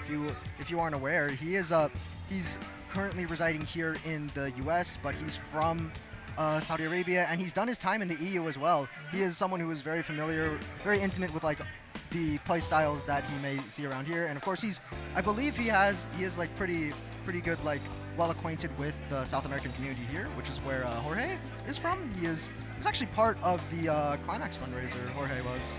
He was one of the people paid to come out to the event, and it's nice to see him around. He plays PCL, if I'm correct, and he was I'll be real, I haven't seen him play too much, but he was part of the exhibition, the Climax fundraiser exhibition that Luffy and I hosted. So it's nice to see it come full circle around like this, seeing them clash here. Yeah. Now, if Luffy were to tell Teo! Yo, the Teo! Teo! Teo! Teo! Teo! Yep, we see it. We see it, Luffy. Awesome. And the Hey! Luffy hat on the Teo as well. Incredible. Awesome. Dude. Shout out to the horse game. W Uma Musume. Ooh, I can't, dude. Karaoke's gonna go so Karaoke's nuts. gonna go so hard. Now that Uma's global, people are gonna be pumping those songs out left and right. I'm guilty of this. Same. What's on your agenda for that karaoke? What do you have on the song list? Usually for me it's like the Carnival Phantasm opening. Fair enough. But if we're to talk about this character matchup, I don't think Akiya PCL is going to be a very It's nice not going to look. be good for Akiha, that's for sure. PCL notorious as one of the best characters in Type Lumina. And hilariously also in current code too, but that's a different story. Yeah, no. Devious range that Akiya kind of has to just move her way into. Like Akiya's thing is like she has good specials with good coverage. She has 2-2. She has Painting the Moon 6-2-3. That's good at calling out those specific areas. But in terms of like things you want to poke in neutral with, like you just have to run. You have to run at her. You're playing classic Melty Blood at that point. You're using your movement, you're using your air options to try to get in or out of situations. Meanwhile, PCL, big button, big button, big button. How do you deal with that? You see, there's a reason her name is Powered CL and not Powered ABCL. Yeah, those C buttons will catch you, especially 5C and Jump C.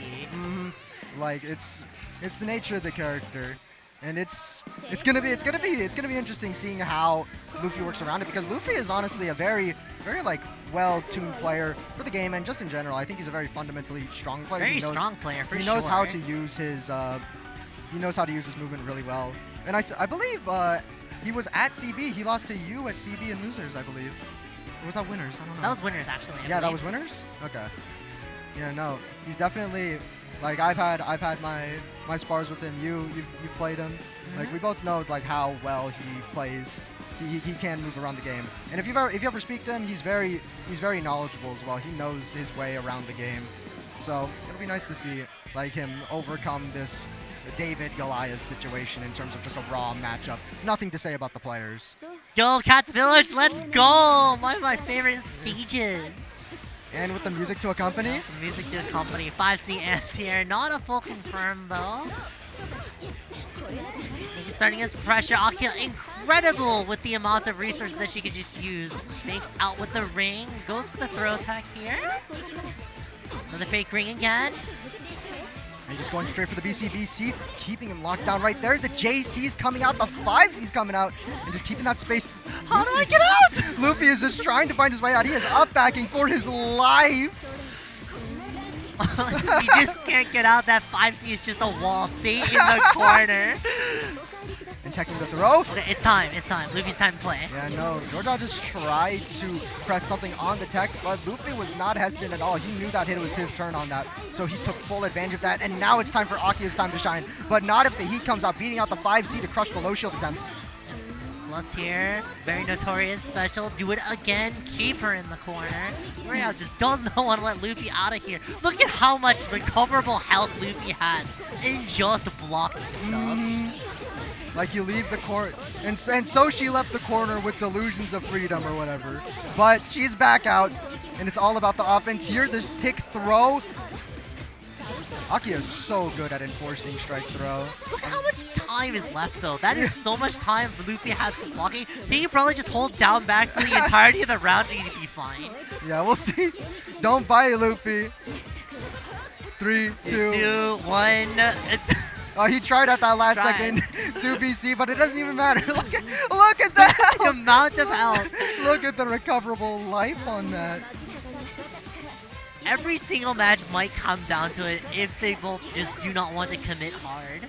Yeah, Luffy is like someone who is perfectly fine with just holding it. He is very invested in the method of just waiting for there to be a reason to action. Calls out the air dash 3C though, full confirm. Not the biggest damage. Oh, but the drop! Just hitting that Rekka. We're just trying to find our way in, but we're being thrown off by this wall of lightning. Moondrive!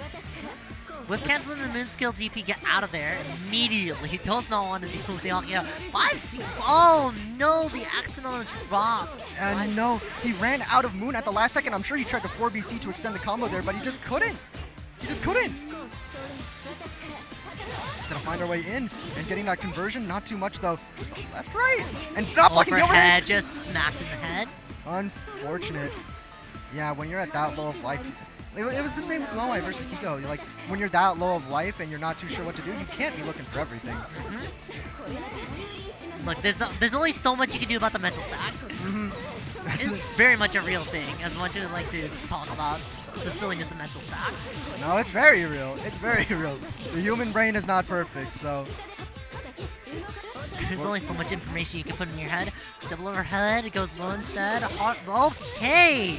Yeah. 2-2-B calling out the jump or something. I'm sure it was a jump. There wasn't a counter hit or anything, so just looking for a way out. What is going to happen here? Just going straight for the run-up, and the press on the -2 is going to give Luffy that 2A counter hit for the kill here and the first game. Akiha very much a snowball character. One you hit that you get with Akiha goes so far.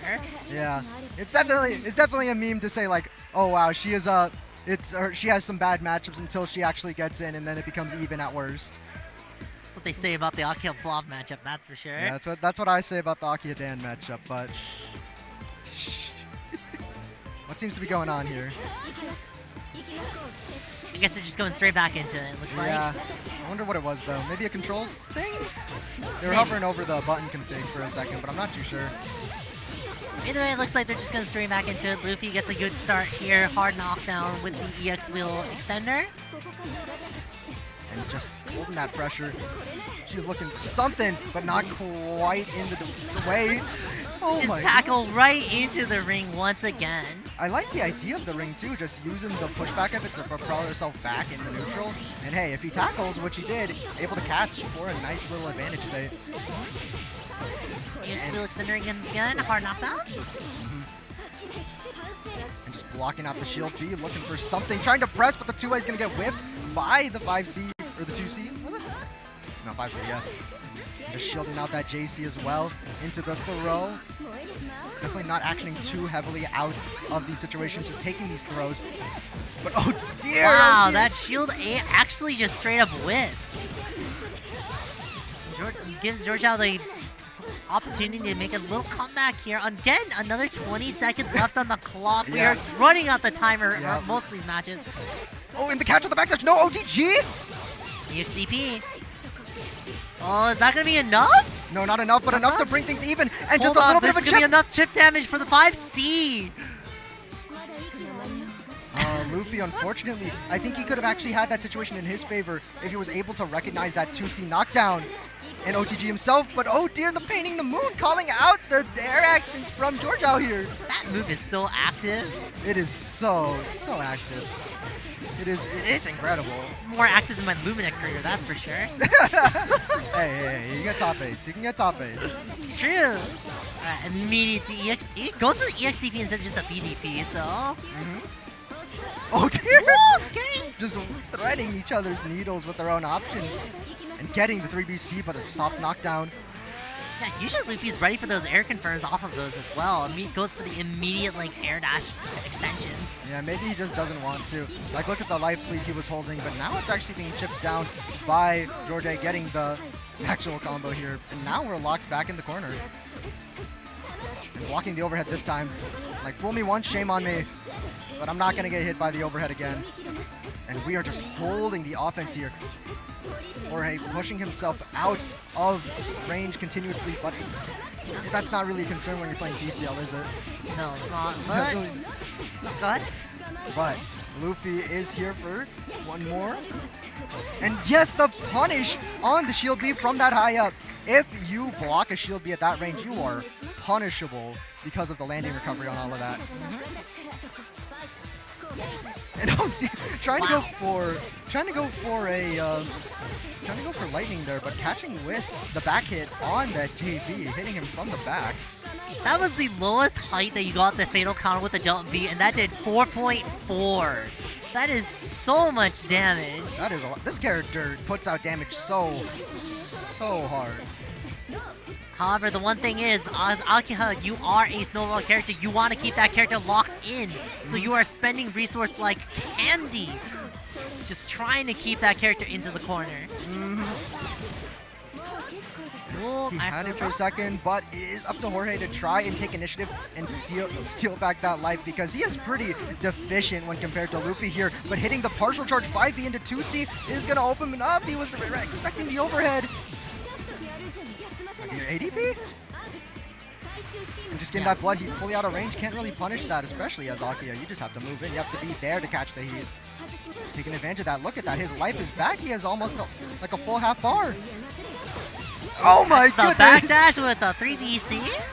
Dude, that DP is absurd. He's trying to do something. The 214C crossing the line, but getting the shield out. The time is running. The time keeps ticking down and down. We are entering the final 20 once again. Luffy has to make something happen. Shields out. That does stop the timer, so it does extend the timer just a little bit. Luffy looking for that hit. Finally getting that life lead right back. He tries to extend the combo as long as possible. Look at him killing the timer here. 4 seconds. Oh my gosh! Oh my gosh! He knows. Luffy knows how to play the timer if he has the opportunity. And that EX wheel fitting both of them into that, literally killing the timer, not killing Georgia. Oh my goodness. But you know, no matter what dies, the result, it's the same. So it's as if those two EX wheels actually just did like 2,000 extra damage. It worked out perfectly. I really like the awareness on that to not even let the knockdown situation happen. Super strong awareness. So at any point during that block string, there is a possibility of being able to heat in the middle of it. And sure, you can look for it with a guard cancel like heat and just reaction shield. But do you really want to add any more uncertainty on that? Yeah, no, you just want to seal it out. You don't want any room to breathe, especially because if you get that heat, no matter how short it is, no matter how little health you get back, that's still an opportunity to bring things back from that really precarious situation. But as we said, Luffy just managed to seal it out so perfectly to ensure that checkmate situation off of that first hit. What is going on over here? What is happening? Technical issues? Yeah, we can ask about that after the fact, but we'll see. We'll see what's going on over there. Oh, it looks like they're having to switch their modules a little bit.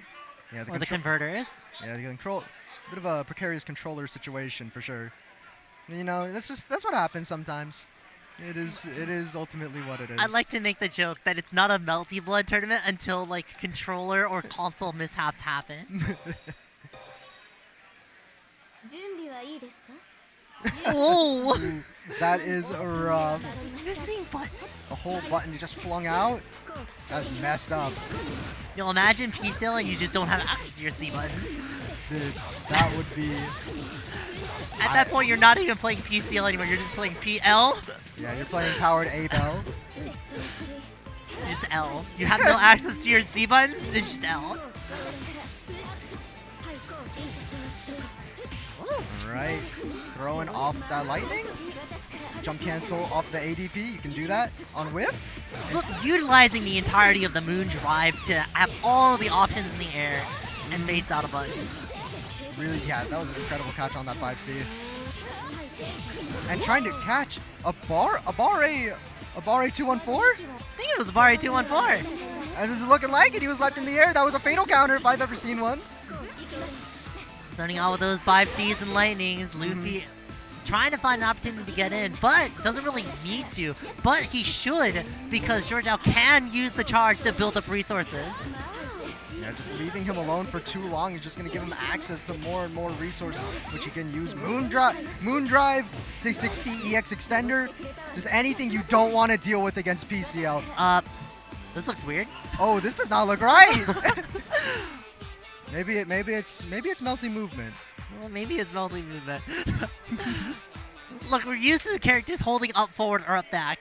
Yeah. But for that long, it looks a little strange. It's like someone possessed the controller, it seems. But it looks like we're back in action. Just gonna go straight into it and using the immediate 5C anti-air. But yeah, no, you can see Luffy here trying to find his way in, but not quite able to. Getting blocked out by the gun, getting hit by the 5Z. 6C, recognizing the awareness here.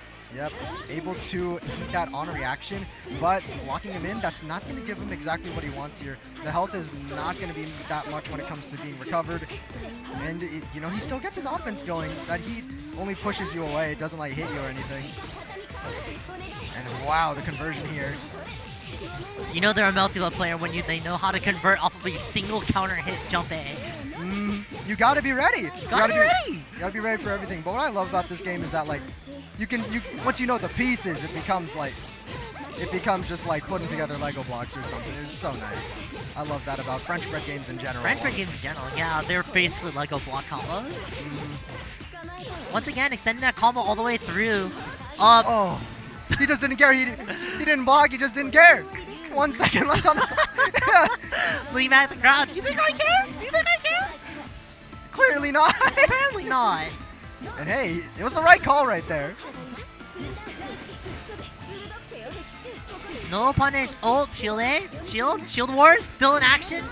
Honestly, like he is so confident in his ability to RPS through that 214C shield interaction that he's just able to let it rip. It's like an opportunity he has to kind of blaze his way through neutral and still interact with the opponent. Because something other Akias may like to do a lot is the moon skill version of that. But of course, if you react to it with a shield, then you're dead. Yeah, you die. And there it is, the conversion off the 3BC moon, painting the moon. Yo, I'm liking that little micro dash adjustments on Luffy just to reposition, because that was a little dicey on the far distance. Oh, absolutely. But now we're just locked back in. What do you do? What do you do? Run up throw. The distance that CL can actually pressure actually allows for her to just run up throw from much farther distances than most characters. And oh no! There it is, the 214C getting caught out actually! Georgiao taken that first game of his. We're going to be going into game 4, I believe. It's still pretty early into this set. This can still go any way. There's definitely a lot of momentum going around. Things are definitely switching up a little bit with these little controller mishaps. So we'll see how that actually affects like the grand scope of this set entirely. Let's hope it doesn't have too big of an impact, I'll say. Yeah. Most likely not. It's too early. It's too early, yeah. Like, the groove is there, but it's not, like, in full swing. Yep. That is just an air unblockable into a nice little bit of damage. Good use of Moon Drive and a good awareness of Luffy's position right there. I'm actually not sure. I forget if PCL has proper strong ways to lab in moon skills in the middle of her combos to build up that resource faster. 6BC? 6BC, the gunshots, right? Yeah, moon gun. And it's just the gun and the moon and the follow-up into one in one move, so I think just talk about how sick that confirm was, by the way. It was nice. It was so nice. And a nice stagger from Luffy. I think I saw 5C come out of Georgiao there, if I'm right. Yeah, there was a counter hit in there. Ooh, such respect from both players. We are delaying our buttons like crazy, but catching with the heat on the 5C could not reaction shield that. Just finding his way in with the run-up throw. Safe jump. Trying to see if Luffy will bite. No He's biting. not. And able to shield the unblockable as well. And getting the EX wheel here. Not quite expecting the overhead, it seems. This is not going to be enough to kill, but the time is ticking down again. We're almost at 20 seconds. It's here. And the Nope. safe jump hits. Just safe jump. It ends the match. 19 seconds left. All these matches are going down to time.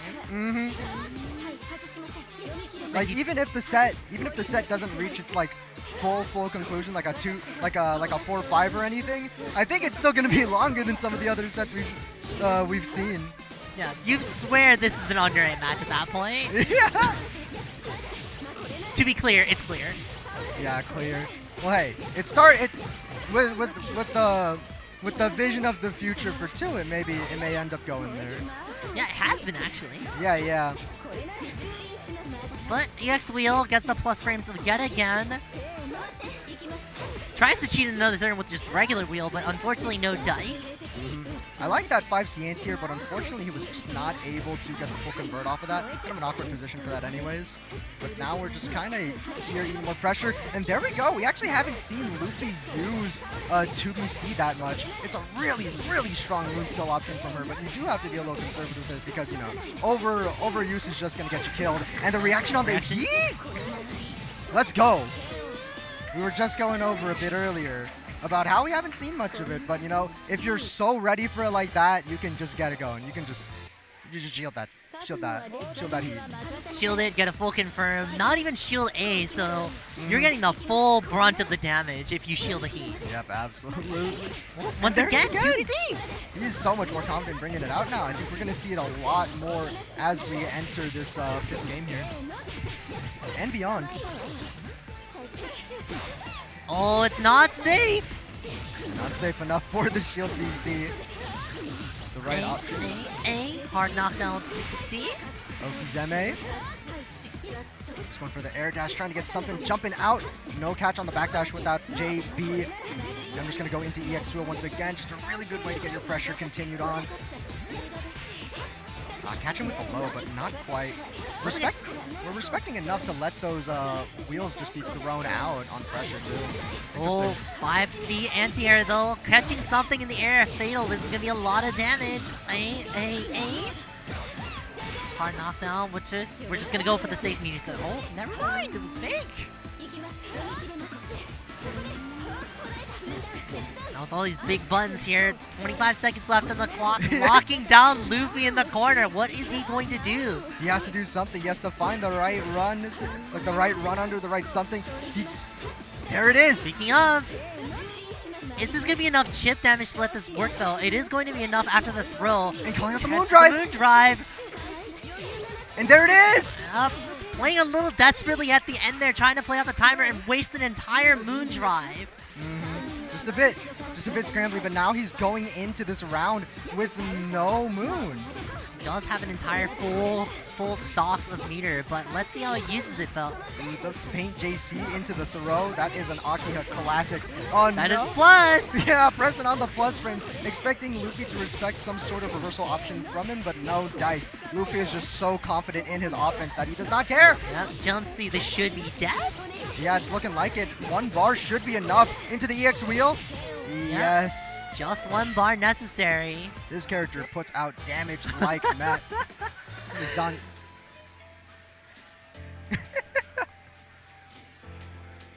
We can only like interpret this as a game of charades. We cannot hear what's going on over there, or at least not that well. At least not from this distance. I'm sure it's hilarious though.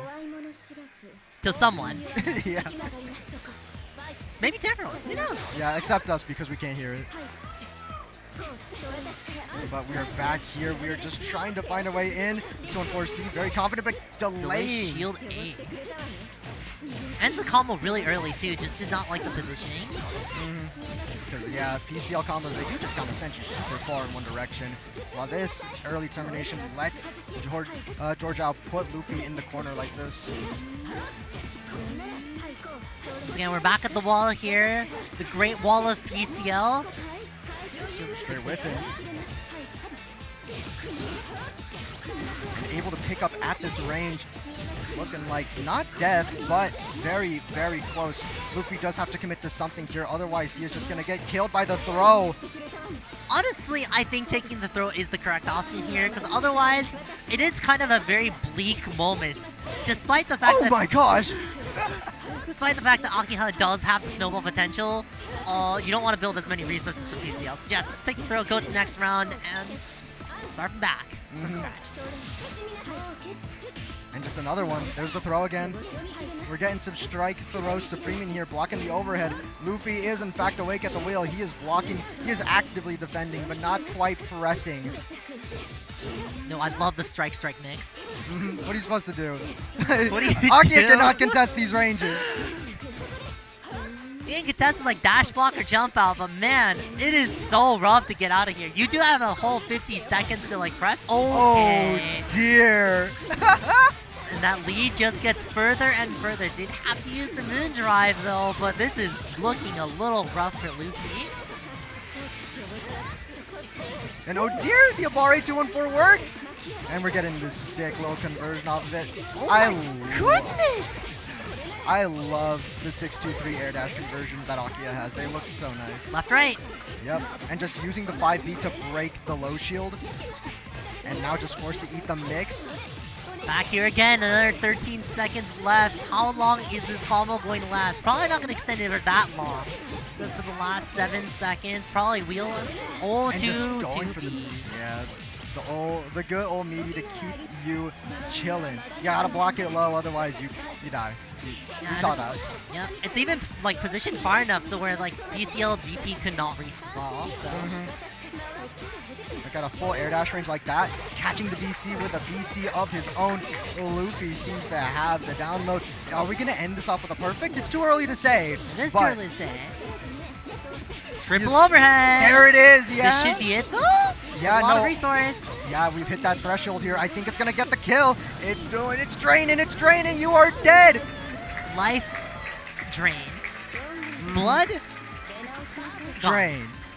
No, no Sion in this game. There's no blood drain. That's true. That's true. We got the other 2 games for that.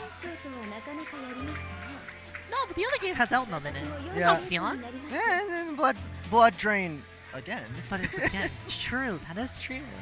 Oh my goodness. Yeah, no, I don't know. I don't quite know what happened over there with the whole controller thing. We got our context, but it's still like the actual circumstances about it are still It's kind a of little nebulous. shaky still. So. For sure, for sure. But it was still really good. I think Luffy, of course, he managed to work his way around PCL super well, able to kind of thread that needle, get that offense going, and like you said, kind of continuously throughout the thing. The snowball on Akiha is incredible. It is really strong. That's why it's the character that won last year's Climax. So that is true. you got to give her some credit. Against the character that is also notoriously a bad matchup for Akiha. Yeah, you know that's just like we said, like. You Luffy can't have a plays bad so matchup if you can snowball out of control. And Luffy just knows how to take control of that so well. He is such a good player. I love that guy so much. But as we approach the end here, I think this is our last matchup now. Now it's our last matchup. This is going to be... Are they both up on the stands? I don't think they are. Not quite. Not yet. Yeah, but this is going to be Tao Tao versus Made in Heaven. These are two very aggressive players, I think I would say. This Made in Heaven plays Saber, Tao Tao plays Arc. I saw Tao Tao play quite a bit in casuals today. Two more buttons. I don't think that picked up, but apparently there's a bit of an issue over there, but that's not for us. Yeah. Tao Tao, I got to see him. I believe he is a really strong Japanese player. He's here for a reason. Right. He was also part of the fundraiser that Georgia also was in to come out. And so he's definitely going to be showing his stuff. Made in Heaven, he's done pretty damn well. He has gotten like a good few top 8s throughout his career in the game, especially in the recent patches. I believe Frosties, if I'm right, and Evo 24, the community bracket for it as well. He did super well there, top 4 if I'm correct. Did super well in that. I think these are both very, like I said, aggressive players. The Saber plushie is yeah, here. He's repping his girl. I think Made in Heaven has some pretty choice words about how he actually feels about the character herself in terms of her strength. What do you in the mean game. choice words? He does not believe in the character at all. Damn, okay. Saber's a good character though. That character has been getting buffs after buffs after buffs after buffs after buffs until the point where it's actually gotten so absurd that she might just be just good. She's good. She's good. She's good. I think she's good. One of the best jump phase in the game, incredibly damaging moon skills, high damage, Avalon is broken. However, he's fighting Arc. So this is actually a character that is not repped that much in No, Arcwade's very unpopular despite how like good she is. Yeah, like all the like Arc players I can think of off the top of my head don't really play. Nico, Kiri, Yozuro, like Or like most characters that or most players that have had an Arcwade don't play Arcwade anymore. I guess Fushi is Fushi around there. also like used to play Arcwade. No, he's been back around on the Arcwade actually. Back on the Arcwade? He's he's been around doing like net play brackets on Arcwade. I believe the latest Blood Moon actually he top 3'd with normal Arcwade. Interesting. But still, like in terms of like total like population of current players, she is still very profoundly unpopular. It's kind of surprising because almost like Vlov, not gonna lie. Yeah, no, like, Vlov kind of just vanished, right? Yeah, like Arcwade also just vanished. No, for sure. And it's interesting too because when it comes to conversations about the strength of characters in this game, Arc always seems to come up to some extent. You know, always within the top 5 or at the minimum top 7, but without like the NA to like really there's back no up the first representation. version. Like it's all just like purely theoretical, if anything.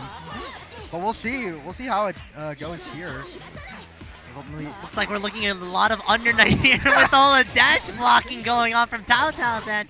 Made in Heaven having nothing to do with that, just goes for the strong corner combo here. Yeah, already 20 seconds down with our first hit. Oh, this is the air dash in, doesn't matter. Yep, let's just like whip cancel that stuff, so it's fine. Trying to get some of that Rekka. Moon Rekka out! Oh my goodness. Minus frames into DP. That's a classic. That is a wonderful classic. This is what I mean when Tao Tao is a very aggressive player. He loves calling stuff out. He loves making you second guess everything, it seems. Yeah, but adding on to that, this is super like interesting to add so early into the set. If you add that certain level of uncertainty immediately, you're going to give information to your opponent that's going to be incorrect later. Yeah, no, for sure. But of course, I think when I saw him play casuals, he was like so fine with continuously rocking stuff like that. But of course, I think his skill set is like good enough to back it up because as we see here, able to catch that move, that landing perfectly with 2B and getting this strong mix here, left, right, not blocking. 50. Damage to you. It's going to go right back into another 50-50 here. Which way? Messes it up though. Yeah, no, it's looking like it was supposed to be cross-up safe jump, but not quite.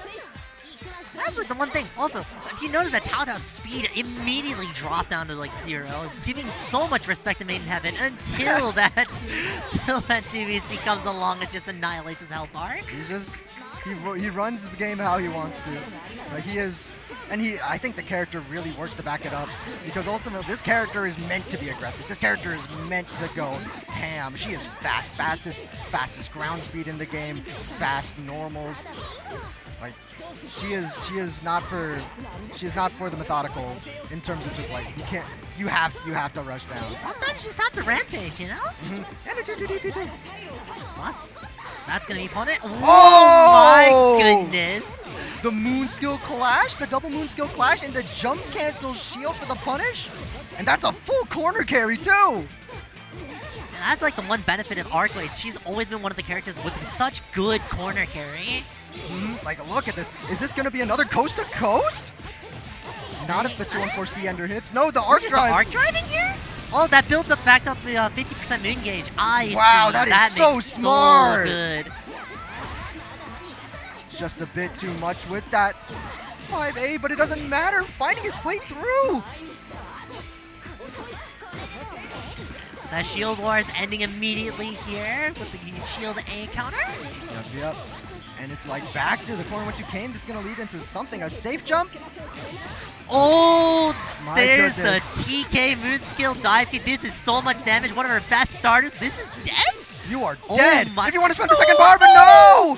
Find an opening, yes. The 2A is gonna clip. Maybe caught pre-jump or something. I don't think he was standing up for nothing.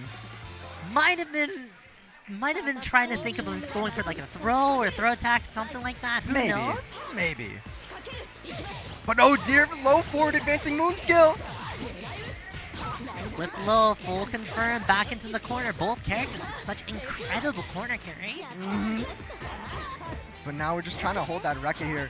If there's one, like Saber's offense, I don't think it's like heroic tier, but she's so good at controlling space and like spacing trapping. You know, she's good at just managing her own little world with her big sword.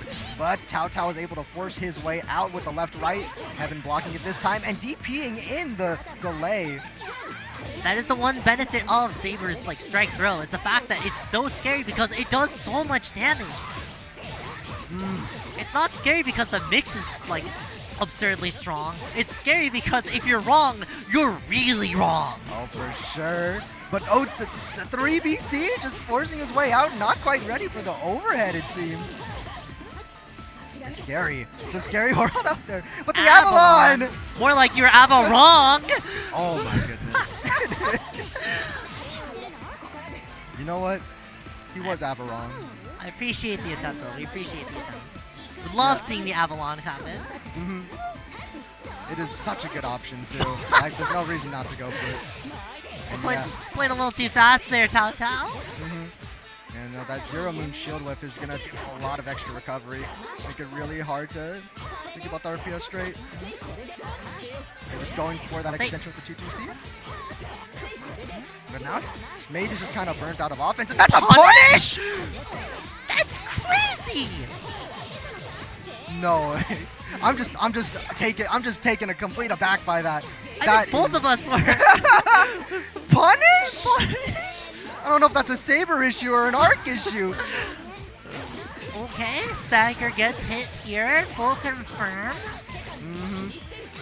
3C. Right. Air throw. Double overhead. Oh my god. Defensive jump A. +8. Really good option. Look how much health that Tao Tao has to recover. Alright, just going for the 63B. That's actually an option that Heaven loves to present, but ready for the overhead this time. Into just command dash into throw. Not wow. Overhead, no extension. He barely has the meter for it now. And just chipping out with the overhead. Super delayed. Third time's a charm. Third time's a charm. It worked. Now going into that final round of the game. Whoa. How good is DP starter? Looking pretty good. It's pretty good. It's pretty good. I don't think it's her best, but it's pretty darn good. Again, this plus frames, yeah. Oh, wow. Ooh, wow. Good catch with the JA. Unfortunately, not quite able to get the conversion here. No dive kick or anything, but it's still keeping him in this position. Evan just kind of working around the air, trying to catch something with the buttons here. Into the throw, back throw. Tao Tao respecting the Saber pressure now. He is waiting for something. We are respecting. Oh my god! Oh my goodness! I Charge! don't know if that was intentional. Even Tao Tao's like, yeah, he's I don't. You know what? They're having a laugh about it, so it's no skin off either of their backs, it seems. Ooh, Notorious Arc Jump C coming in, crashing through with the full counter hit. Yep. Now another knockdown. He's keeping it simple, catching the fuzzy mash with the falling JC. It's not going to be too much, I'm pretty sure, but it's going to be a pretty darn good situation. That still hurts though. Yeah, 3.8 is nothing to scoff at. Whoa, where are we? Okay, what is that hit in the back. That hit in the back. That's incredible. Yo, this combo's so cool. Yeah, no, I love the delay on the air button off of the fall. It's so nice. It is so cool looking. I can't even lie. Anytime there's like such a huge delay in a hit, is like, chef's kiss. It just feels so nice. It gives Under Night in that regard. Alright, left, right, Tom. Which way? Looking like the other way, the same way. Just not ready. Even if you can recognize the drift, it can still just be a little too little drift to go out the other side. Like here. Just delaying our option just a little bit. Backdash. Oh, both players jump trying to bait some sort of option or defensive sort of option. We are playing crazy here. Playing some excellent footsies here. Yeah, oh! no! Is this going to be enough? Yes, it is. Should The be. bounce. 3. Oh, no, not quite! I was about to say, Arcwade's extensions with Meteor are not the best. Yeah. Plus. Definitely a use 1 bar or 3 bars type character compared to maybe like someone like Saber, for example. No punish. Almost looking like it, though. And speaking of using that 3 bars. Yep. Arc Drive here. Namesake of the game, the Melty Blood comes out. Do you happen to know why it's called that? Or just because? I'm just gonna put my word out here and say shrug. Fair enough. It's funny though. It do be funny. I cast Melty Blood. I cast Melty Blood. Yeah, well, I cast. Okay, just throwing Taotao from the middle of 6TC. I mean, he's been using that Moonrekka a lot. Look, it's huge, it's fast, It's it confirms huge! it's a good damage starter. It's low forward advancing move skill. Like, what can you say about it? It's good. No. No punish though. Yeah, a bit too committed right before the DP, not able to take advantage of the punish, and now he's just fighting to get his offense going, just going for these basic staggers. Oh, Okay, another 2VC starter. yeah, he's been getting away with these. Finding the perfect gaps to just put him through, and the safe heat. Yeah, go for the safety. Look at how much health that you have absolutely just to recover. Yep, and yeah, that's back to 2/3 health. That is so much health left. It's about even, He's actually. completely with that 2TC, by the way. Oh no! Oh, but that. Yo, isn't that? I don't think he needed to yeah, that's drive plus. there. That's plus, I'm pretty sure. All right, we're just doing it again. We love 2BC. Oh, That's a spicy extension. yeah, it's a new one too. All right, safe jump. Oh, Wow, and the overhead. The overhead. Right at the last second. Haven't seen that in a while. Yep. And like the other times we've seen him get hit, like right at the end of the round, you are never, ever ready for it. Let's see. Thankfully, didn't press a button, so if that was fatal, that would have been actually straight up fatal. All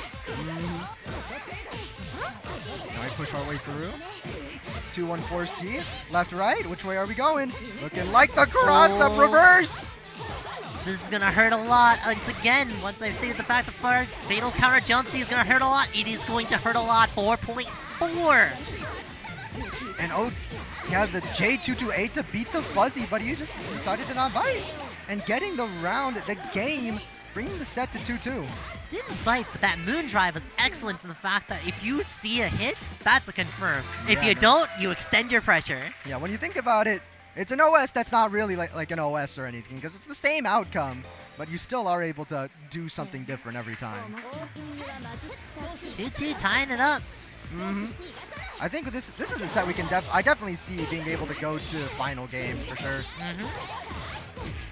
And they're both playing super nice and aggressive, because that's just how they play. Oh my goodness. Taotao mixing up all of his options. Thought you were going high, going low. Thought you were going left, going right. Yep. And we're just flying, getting the air throw.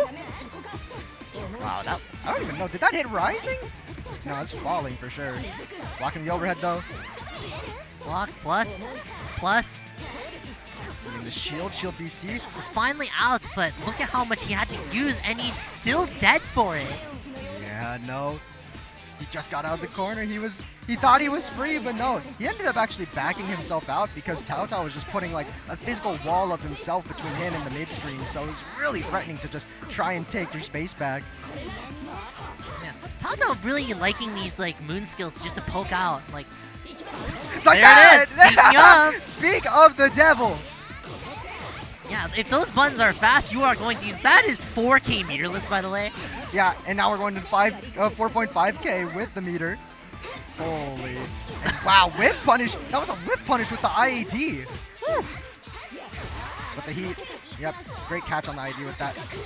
2-2A. Yeah. Should be that. I. And there it is once again, Melty Blood coming out. the Arc Drive namesake super Melty Blood. It's coming out, bringing our set here to 3-2. That was a reverse 3-2 as well. Yep. Made in Heaven, he's gonna find his way. He's gotta find his way because Tao Tao, he's playing so confident. He is playing like with no hesitation at all right now. He is throwing out his options like that. Actually able to catch nicely with the 5C. With how fast Arcquake can play, confidence with that character is definitely a must. Yeah, absolutely. And wow, we are getting the throw combo? A lot of damage for a throw combo. Like a whole 1,000 on top of a normal throw damage. And that was still meaty? That was meaty as heck!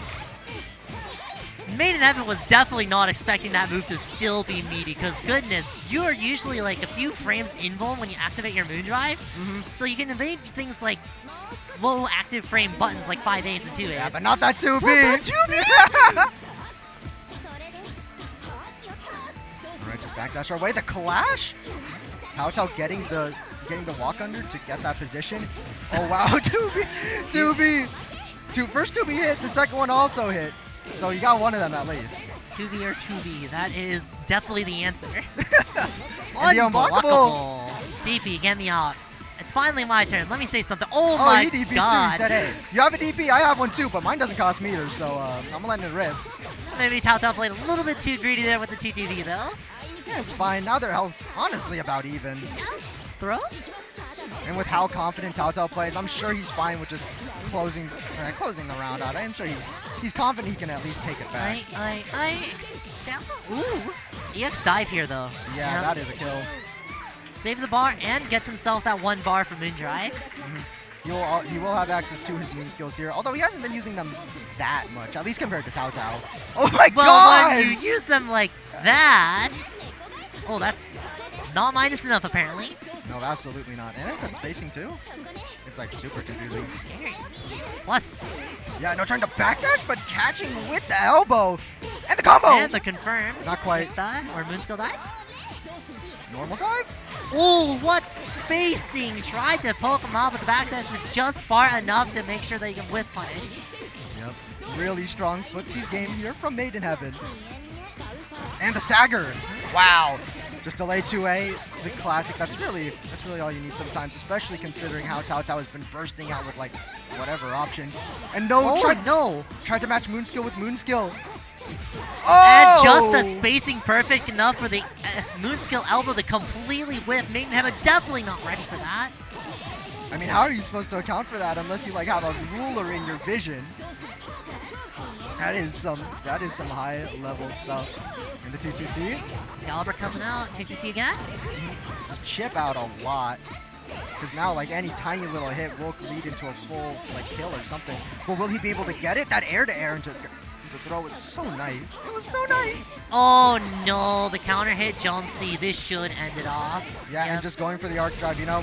Like he could, I definitely think he could have 1-barred there, but you know, just keeping it safe with that 3-bar guaranteed. What is it off fatal scaling? Like 600?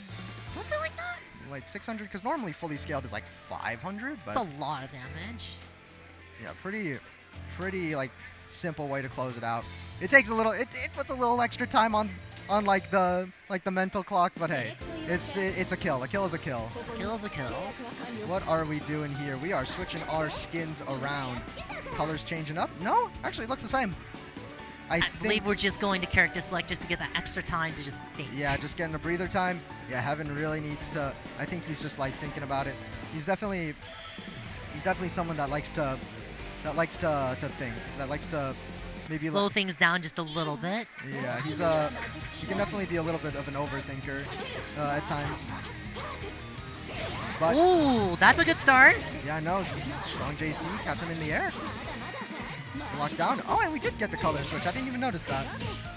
Going from Saber Alter, it looks like, to just Saber. This is his true form. And safe jump here, all the way from over there with the super jump. And we're just holding here the empty throw. Knockdown. Yep.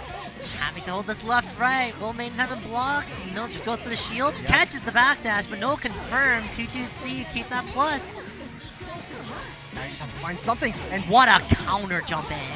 yeah, no, the reaction on the cloud from that from Tautau is so good. And it is really advantageous for him. Because Saber JA, if you want to use in that reaction class situation, if you even can, it's 6 frames, so Tautau is likely going to win that interaction out anyways. Tautau on set point. Yep. Maiden Heaven needs to make something happen. No, but he got hit by the JC. Just sending it, honestly. Oh my goodness. Woo! Okay. Good DP. Just ready for it, but no way. Oh my goodness. Rising jump A and immediately counters it. What is it? Under Knights? It's a- Avalon, get me out of here. Excalibur. He goes, trying to get the throw, but hitting at the farthest possible hit. Backdash out of the way. Whoa, No whoa, whoa, way! whoa, whoa. Didn't have the full clash. He didn't even run out of Moon Drive during that. He just got hit. He just got tapped. I was like, Tautau's definitely looking for a moon skill poke at some point. There it is. Didn't have to use all of it. Yeah, but now he has no Moon. He can't do that anymore. Unless, of course, he finds that hit or gets hit himself. That's 1 Moon on the board for each. So we'll see how we take advantage of that. I think Tautau's going to go for some sort of Moon skill at some point. It's just so strong. He's been so good with using it. Once he gets that space, he's going to use it. There it is, the 6BC. Charged heat. Clock stratting, just trying to get something going. And the overhead! Overhead. Is That's this gonna not be enough? dead, though. No OTG? Oh, the OTG does end it off. Oh my Love the goodness. OTG Willy kills, of course. Well done to Tautau, and good showing to Maiden Heaven as well. Absolutely. Tautau, like you said, both of these players, like their offense and their neutral can be very, very aggressive. But when it came to buckling down and just holding stuff, it was like they were doing pretty good. I think Maiden Heaven was actually like super conservative with his defensive options compared to Tautau and just compared to I think how he plays in general. He was definitely very, very scared. He definitely was like thinking about it a lot. He was definitely trying to get that opportunity back from Tautau. And he was making some really good calls in that last game, but unfortunately it just wasn't. Well, when you get jump scared by that many moon skills, Yeah, no, you tend what to can be you a do? little bit too cautious. And even in that last round, it wasn't even just moon skills. Like, you saw the tip of Rekka 1 hitting. That's the tip of Rekka 1 hit, and you're full confirmed in the X. Like, how do you deal with that? You just gotta space yourself better, honestly. Yeah, I guess so. Maybe backdash just one more time, I guess. But you're giving up all your space. Not only that, but just like there was one time where he even backdashed and got smacked with an elbow. Just hard read that backdash into an immediate confirm. Tautau was just way too confident for Heaven. Like I think Heaven was like starting to second guess himself after Tautau was starting to bring the set back. Yeah, and against players that are that fast, you cannot hesitate. You have to be confident, and that's just the nature of the game. I think I already said this before in the exhibition. You have to be confident in this game. Like any hesitation, things are so fast. Frame data is like so minuscule difference, but that one tiny frame, that one extra frame that you use to dash, backdash, even press a button, it can kill you. It can kill you if you wait that long. Yeah, sometimes the better player just doesn't have to press the right buttons, they just have to press a button fast. Mm-hmm. Absolutely. And you know what? I think, that's it. I just realized that was the final match? That was the final set of the entire exhibition. I honestly didn't think it would go this fast. It went by so fast. All these matches were so fun to watch. I enjoyed every single one of them. I think the roster that was created, the matchups themselves, and the players themselves, it was wonderful. I loved it. Yeah, none of it was a blowout either. Yeah, no, So it's like both players are just like equal skilled and just. Yeah, no, it was a perfect coordination, perfect like matching of talents. It was a blast. It was an absolute blast, and I think this is probably one of the best like exhibits of just the general Melty Blood type Lumina sphere in general, and quite a bit. We don't see assembly of talent like this very often. Well, how often do you get to see like NA versus JP? That's a good as point. An exhibition? Like you never see that unless you go to an offline event. Yeah, or like an Evo where it's a main stage or something. But that hasn't been for 2 years. 2 years, yeah. Or maybe last year 24 as a community thing. A few JP players they showed up a little for that. Right. But it's not. Yeah, you don't get this opportunity very often, and I'm so glad. I'm so glad it went the way it did. All right. Okay. All right. So, do you have any final words? Play Melty. Yeah, fair enough. Play Melty at that point. no. That is, I think that's just gonna be it for our exhibition now. But don't go anywhere. We do have current code coming up next.